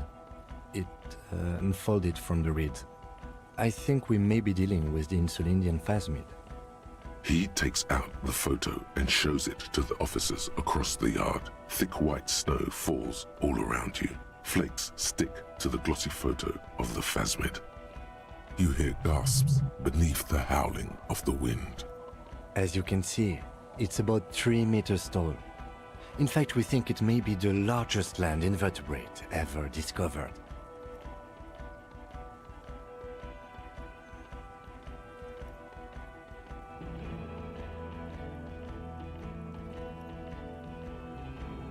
I really shouldn't say boom shakalaka motherfucker.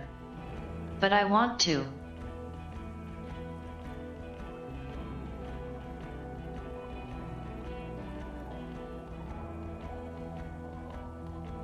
Fucking hell is that? Is this somehow connected to the case? The killer did not seem to be aware of the Phasmid's presence. Exhibiting a strange, atypical dementia, he fell into a stupor after its appearance. He became near catatonic.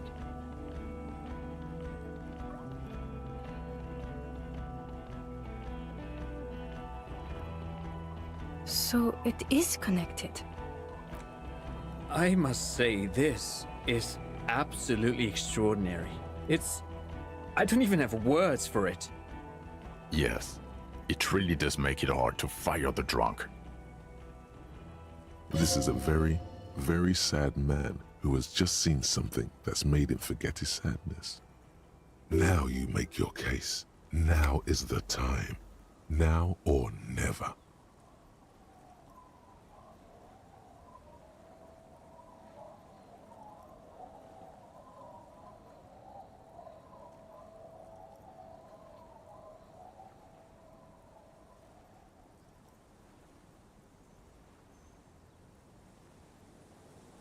This is a conversation for when we are no longer out in the open, in Martinez, where Evrart and Edgar Clare have ears everywhere. And eyes, too. Your return from the island must not have gone unnoticed. Understood, of course. But a case against Everard would be big.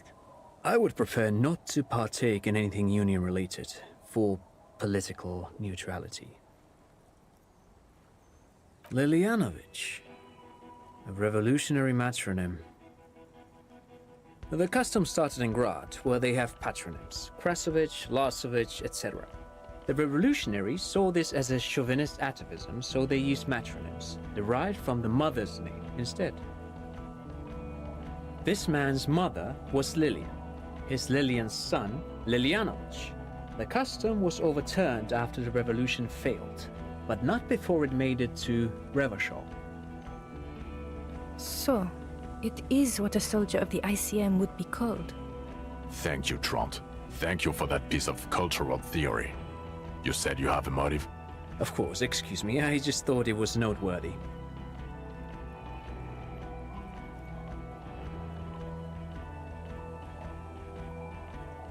Well.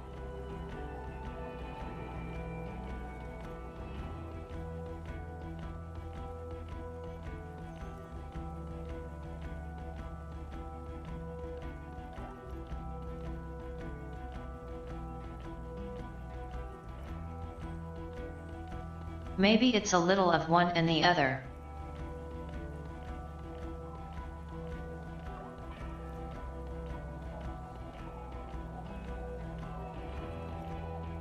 Not all jealousy, but the Union stuff wasn't unrelated.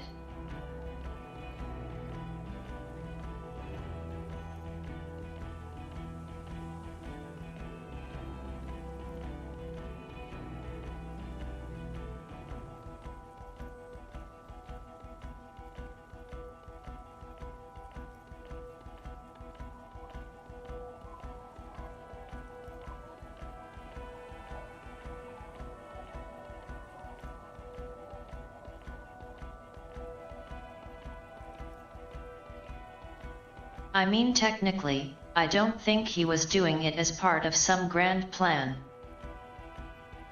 Jealousy? I thought this Lilianovich was an old man, to have been hiding for 50 years, like 70-something.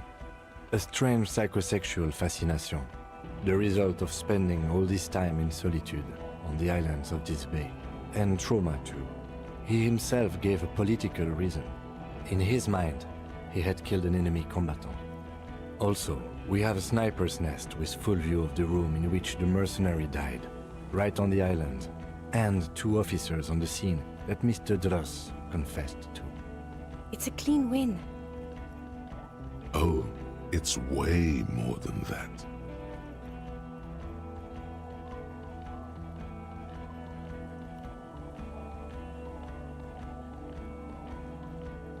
I've never doubted you can pull yourself together and work. In bouts. Bouts don't last. I can still smell the booze on the wind.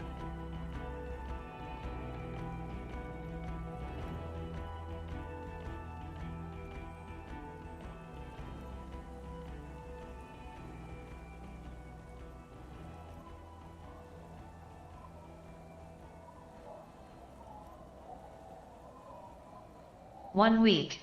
Sure. It's just 1 week. But it's not nothing. God damn it. Doesn't it ever leave? It is there. Like in your bones or something.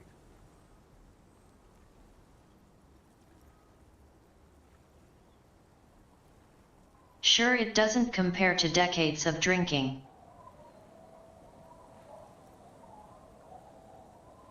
But it's a start. It will pass in time.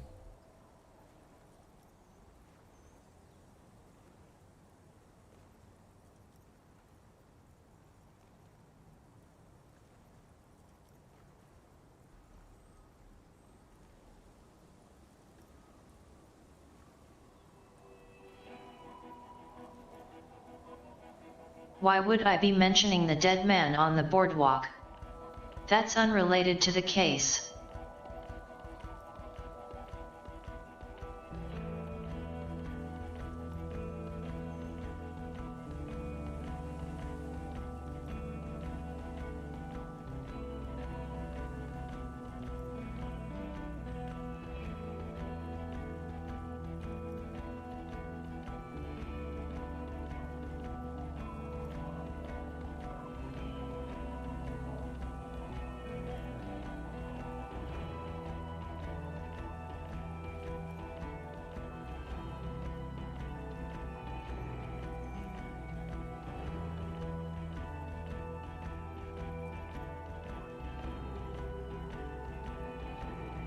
I'm rather torn on mentioning these other things.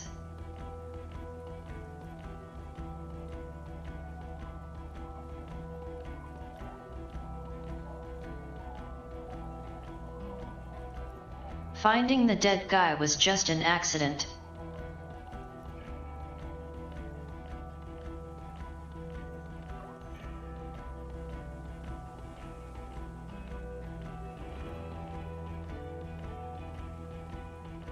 Though, I guess, it wasn't an accident figuring out who he was and such.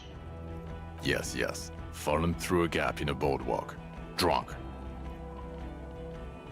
The body was transported to Precinct 41, our morgue. I had Tilbrook and Mullins take care of funeral arrangements and family stuff. You're not the only cop in the world, Harry. This all comes back to us. Still, good work with the missing person, Detective. It's still a point for you. No denying it. I don't want to, but you discovered a new species and solved the murder.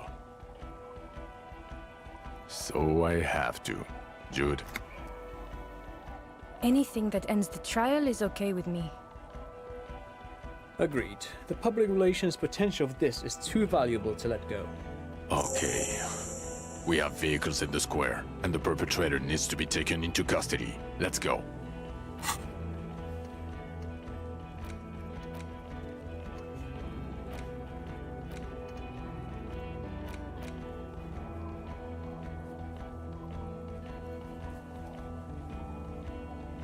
I guess these are just loose threads then. Stuff I didn't look into properly.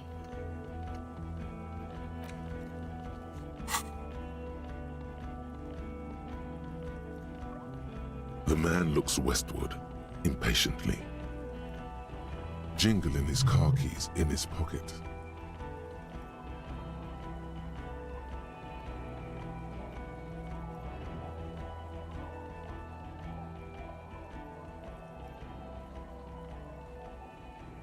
Who are you? You're a gym teacher, Harry. Well, obviously you're not a gym teacher anymore, but Before you were a cop, you were a gym teacher in Coron. It's getting really cold outside. Should we maybe...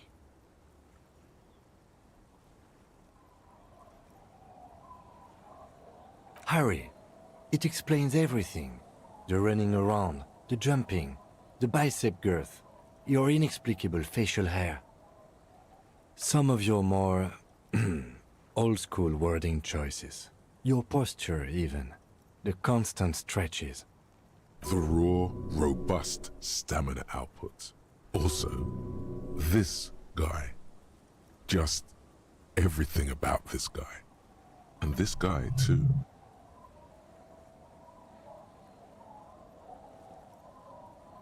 in your 20s or late 20s, you've really let yourself go since then. Yes, you taught gym in Coron. I believe that's the term. Taught gym at a high school. You were a high school gym teacher. The smell of sweat and glue, the worn floorboards. Coron is just east of Jamrock. It was a short walk every morning to the baseball field or the sports building. High school. Harry, your goings-on with Kuno, Andre, Acel, the whole thing on the ice. That's why you are so juvie. The regular. You found some chick. She inspired you to fight the big fight. Be more than you are. All that. I knew it. I knew no normal human being can run like that. He's an honest-to-God gym teacher. It's not a mystery. Some chick fucked you over. Also, you were drunk. You really went with it too. Really maximized the damage. Dora something. Dora Ingerlund. Yeah, you mentioned the name. Not Dora Dubois.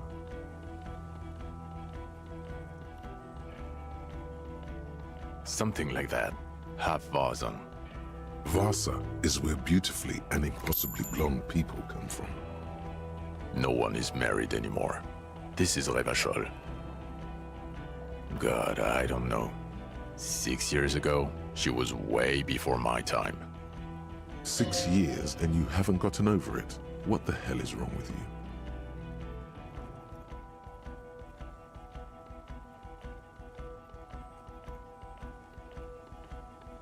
Yeah, or 7.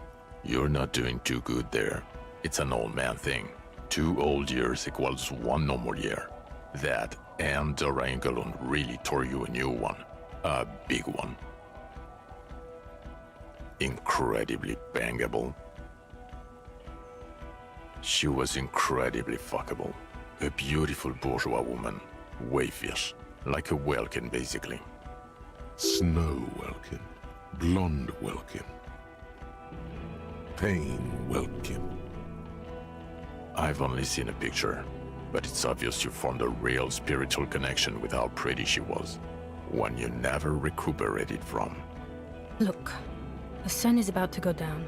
It's time to go. I think she taught in the Académie des Arts, east of the river. Way east. Hard to say which came first, the middle-class chick or the drink. Egg and the chicken kind of thing. My point is, you need to see a psychiatrist about this shit. Not a psychologist. Several degrees harder. Is there something harder than a psychiatrist? A forensic psychiatrist? Go talk to that. In other words, he's heard enough about this. Us? We're the bloody murder station, haven't you heard? With the bad guys. No one likes us. That's not true. Jamrock is too big for one precinct. You're just understaffed. And everyone respects the 41st. You have Captain Price. Thank you, Lieutenant. You're being kind. It is an understaffed station and the district is too big. Which is why we need to... Get back to it. We left Torsen and McLean to run the Sea Wing. It's not good.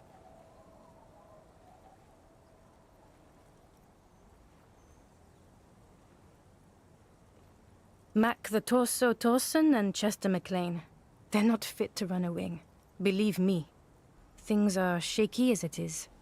They are damn iconic though, Torsen and McLean. Yeah, not like us. 2 clinically depressed old men. Where's the contrast here? We are garbage. God. There are 4 wings, Harry. A, B, C, and D. We're in C. It's made of losers and clock punchers. You and I reconceptualized it as a task force. It was a mistake. There's also a lot of outside help involved, not only me. Other losers too.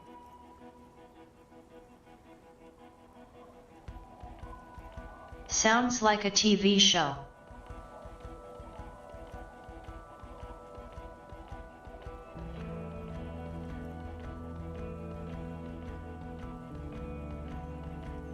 Jamrock quartered.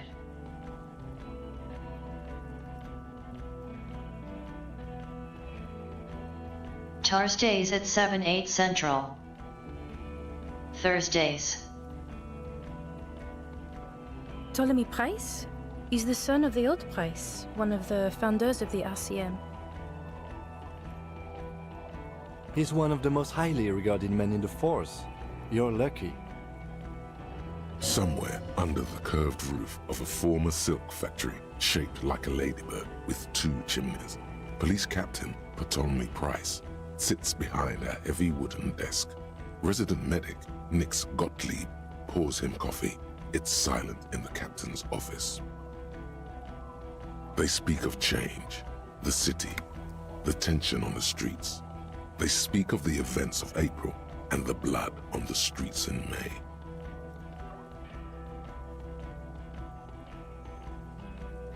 So he remembers that. Yes, there may have been a raid on some churches. It wasn't good press. Shooting up churches never is. I was out of town, to be clear. Our enemies were hiding in a church, to the best of our information. That's it. I'm not talking about this anymore. Your security clearance is shit tier right now. You have to wait for it to go up. He means it. The RCM and its enemies will not be discussed on this coast. Your clearance will not go up while you're within earshot of the Union headquarters. Okay, it's not the bloody murder station. It's an old converted silk mill with green desk lamps and a coffee corner. A lot of good people work there, hard, every day. Jamrock is the largest ghetto in Rivershoal. Faubourg, technically, but it's divided into 11 districts. Jamrock only has us. The press will blow over. Jamrock is lucky to have you, and it's often considered to be the greatest of the districts. You're lucky to have it. Thank you again, Lieutenant.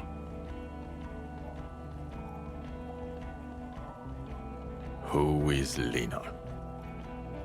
She lives at 1113 Tabernacle Road in Jamrock, remember? Tabernacle? It's on the way over.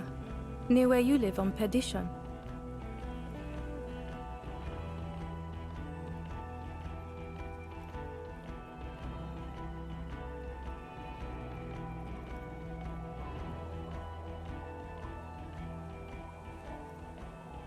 Tabernacle. It's a church thing.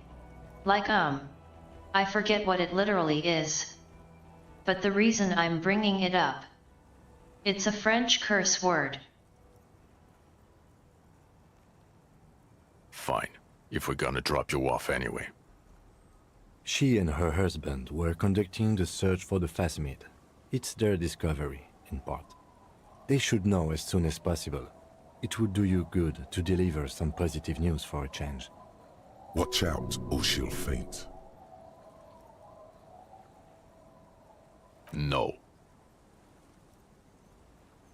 You're too unstable to work for mob boss. You're suicidal, Harry. No mob boss would take you. I assure you, I wouldn't consult for a corrupt unit. He would immediately backpedal out of it. I told you it's not that bad. Well, first I will go back to my station and write the most detailed report anyone has ever seen. It will have to be good to cover all these. Then I will have a serious talk with my captain. Detective, we just stopped a small-scale war. Something is happening to Revachol. I don't know what yet, but it's going to be a hard spring for the RCM. We need to get ready, infiltrate, investigate. Talk to Captain Price? I'd rather not ruffle the feathers of two captains with my doom-mongering. Work with Price? I'm flattered, but I don't know if I... Would fit in. Am crazy enough.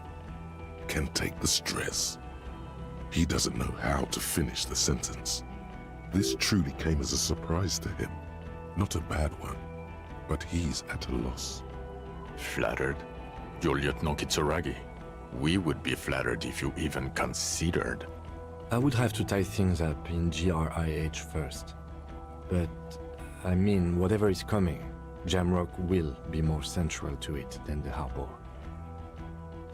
And we also have a huge caseload, Lieutenant. Piles that we need to get back to. Mountains, even. You know.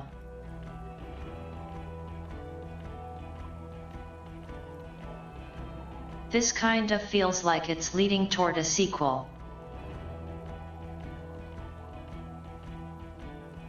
Or a second season. If this had been a TV show.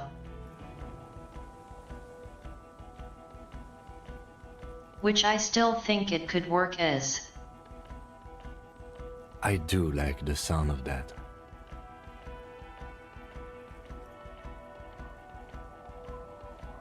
Of course. Real life stuff happened. There's no sequel coming.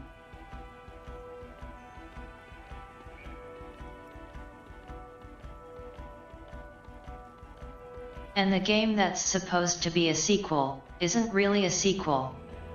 It's unrelated. He's really considering it. Good. Fuck it, let's go. Trump brought his motor carriage. It's a 20-minute drive to Jamrock. The great district hums in the slowly falling snow. A chessboard of wooden houses, 80,000 living souls, and chimney stacks. Fire traps as far as the eye can see. From Main Street to Precinct 41, to Boogie Street, forking into the white horizon.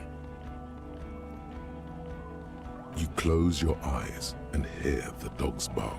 A lone woman sits by a factory window, dreaming of meteorite strikes. On Rue de Saint-Jérôme, a square bullet slides into a square-shaped chamber. In Old South, a man without eyelids smiles. Square. Spring has come. It's time.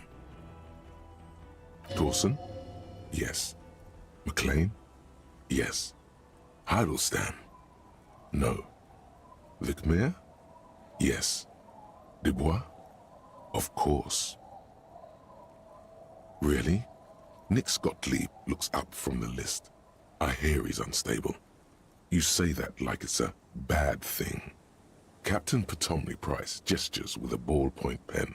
It's dim in his office, and the curtains are drawn. Harry's our man. He'll pull through. When he does, he'll side with the people. Understood.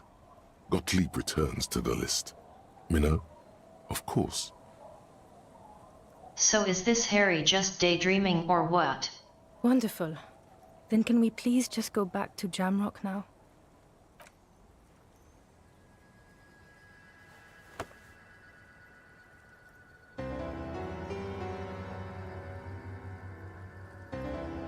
Case closed.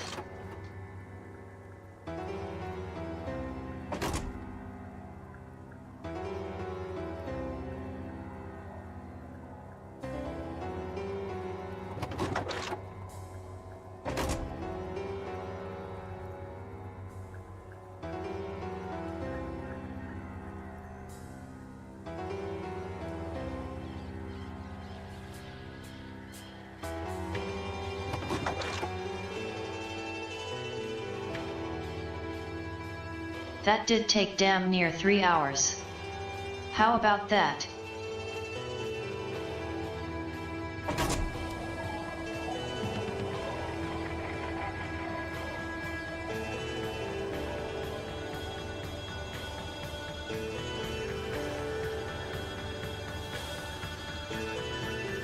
so.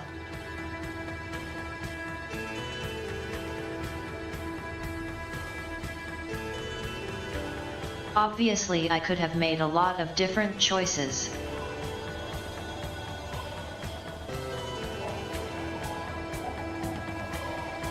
That whole last bit was basically recapping and grading my performance.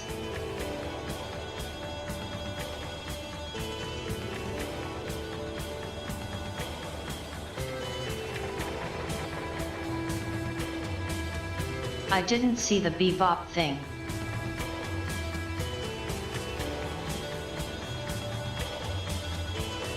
Is it broken or did I blink?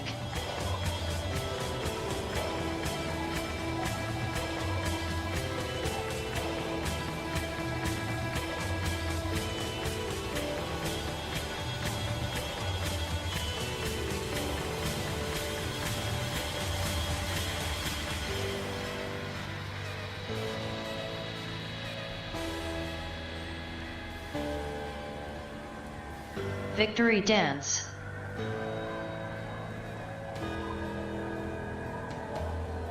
I like this game.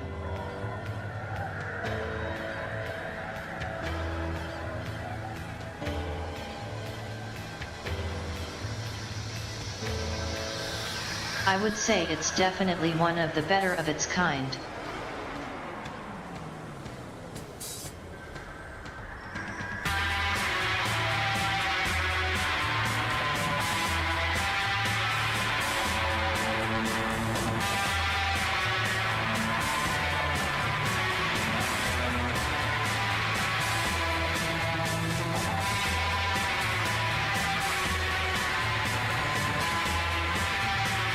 Kind of reminding me of an old show. Can't remember what it was called.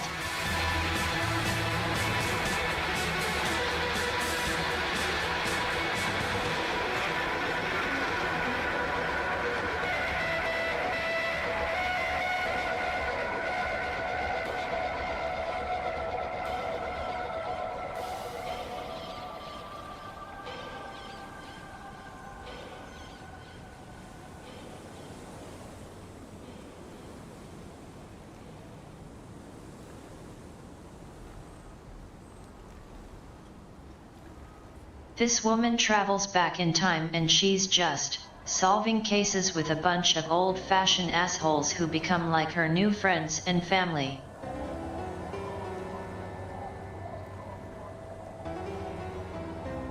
British show.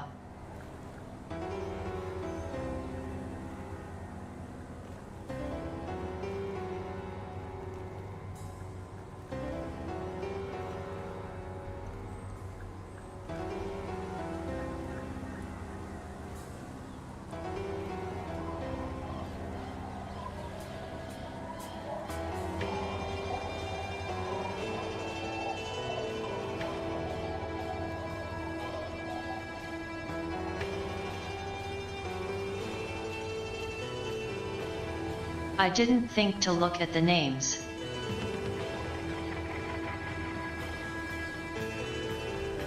But I don't see any voices I recognize.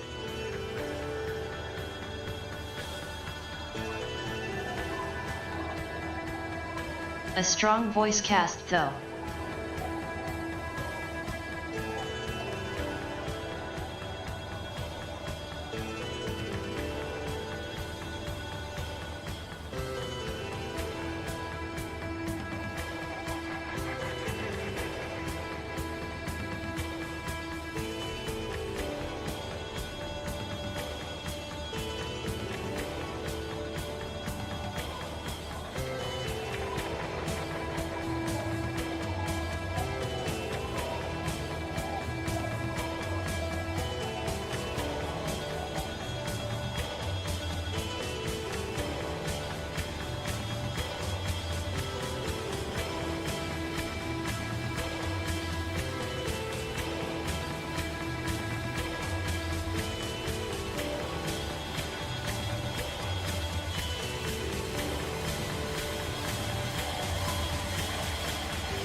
You know.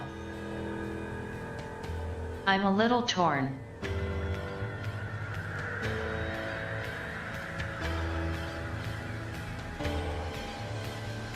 I thought I would have finished this in the first few minutes. But this took so long, plus this is a Sunday stream. Which I don't normally do. Not that it matters. Might call it here.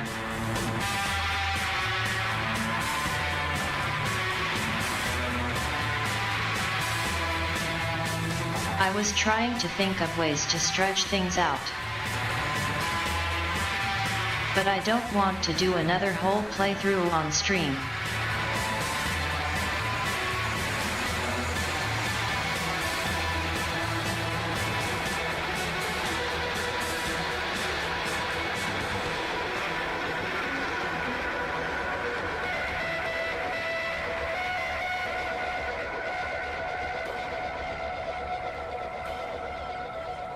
It's too long of a game.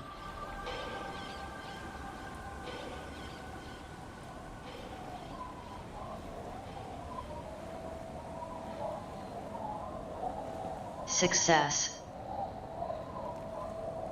Mission accomplished.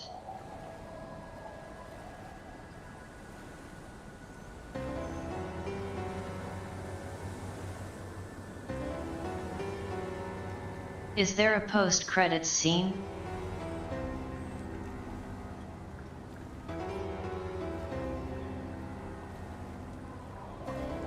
Oh, I love this piano.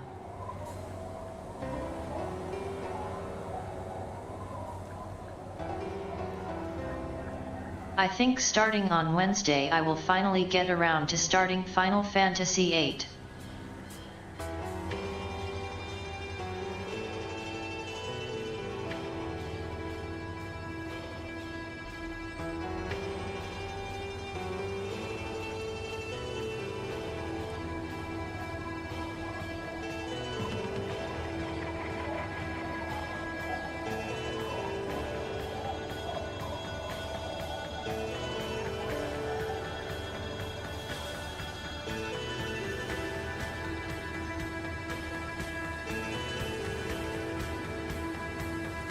Ya gonna card it up.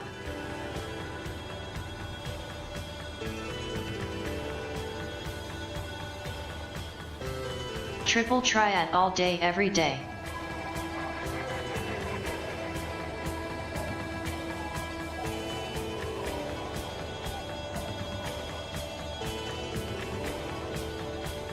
Gonna be crowned the Queen of Cards.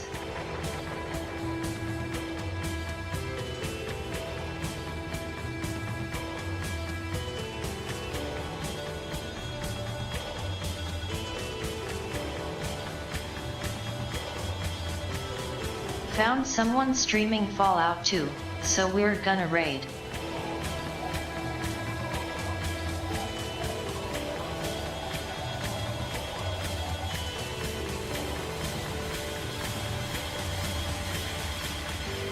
I was hoping for a fast forward button. Or a skip the credits button. Something like that.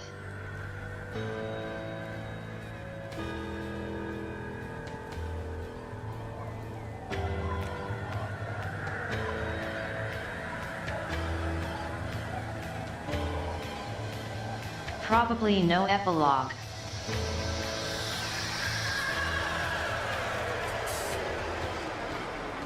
That whole showdown felt like the epilogue.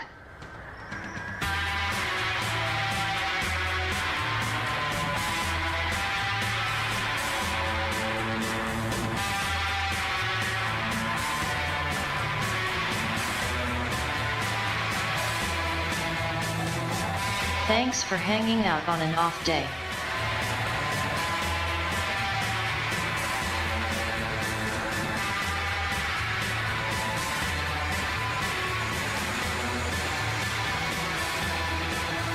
I'll be back on Wednesday with Final Fantasy card games.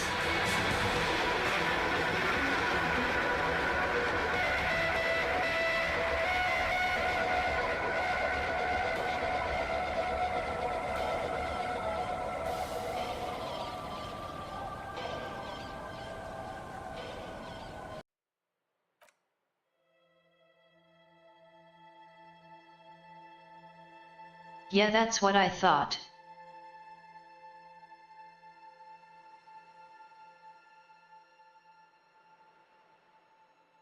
Disco has been quite a ride.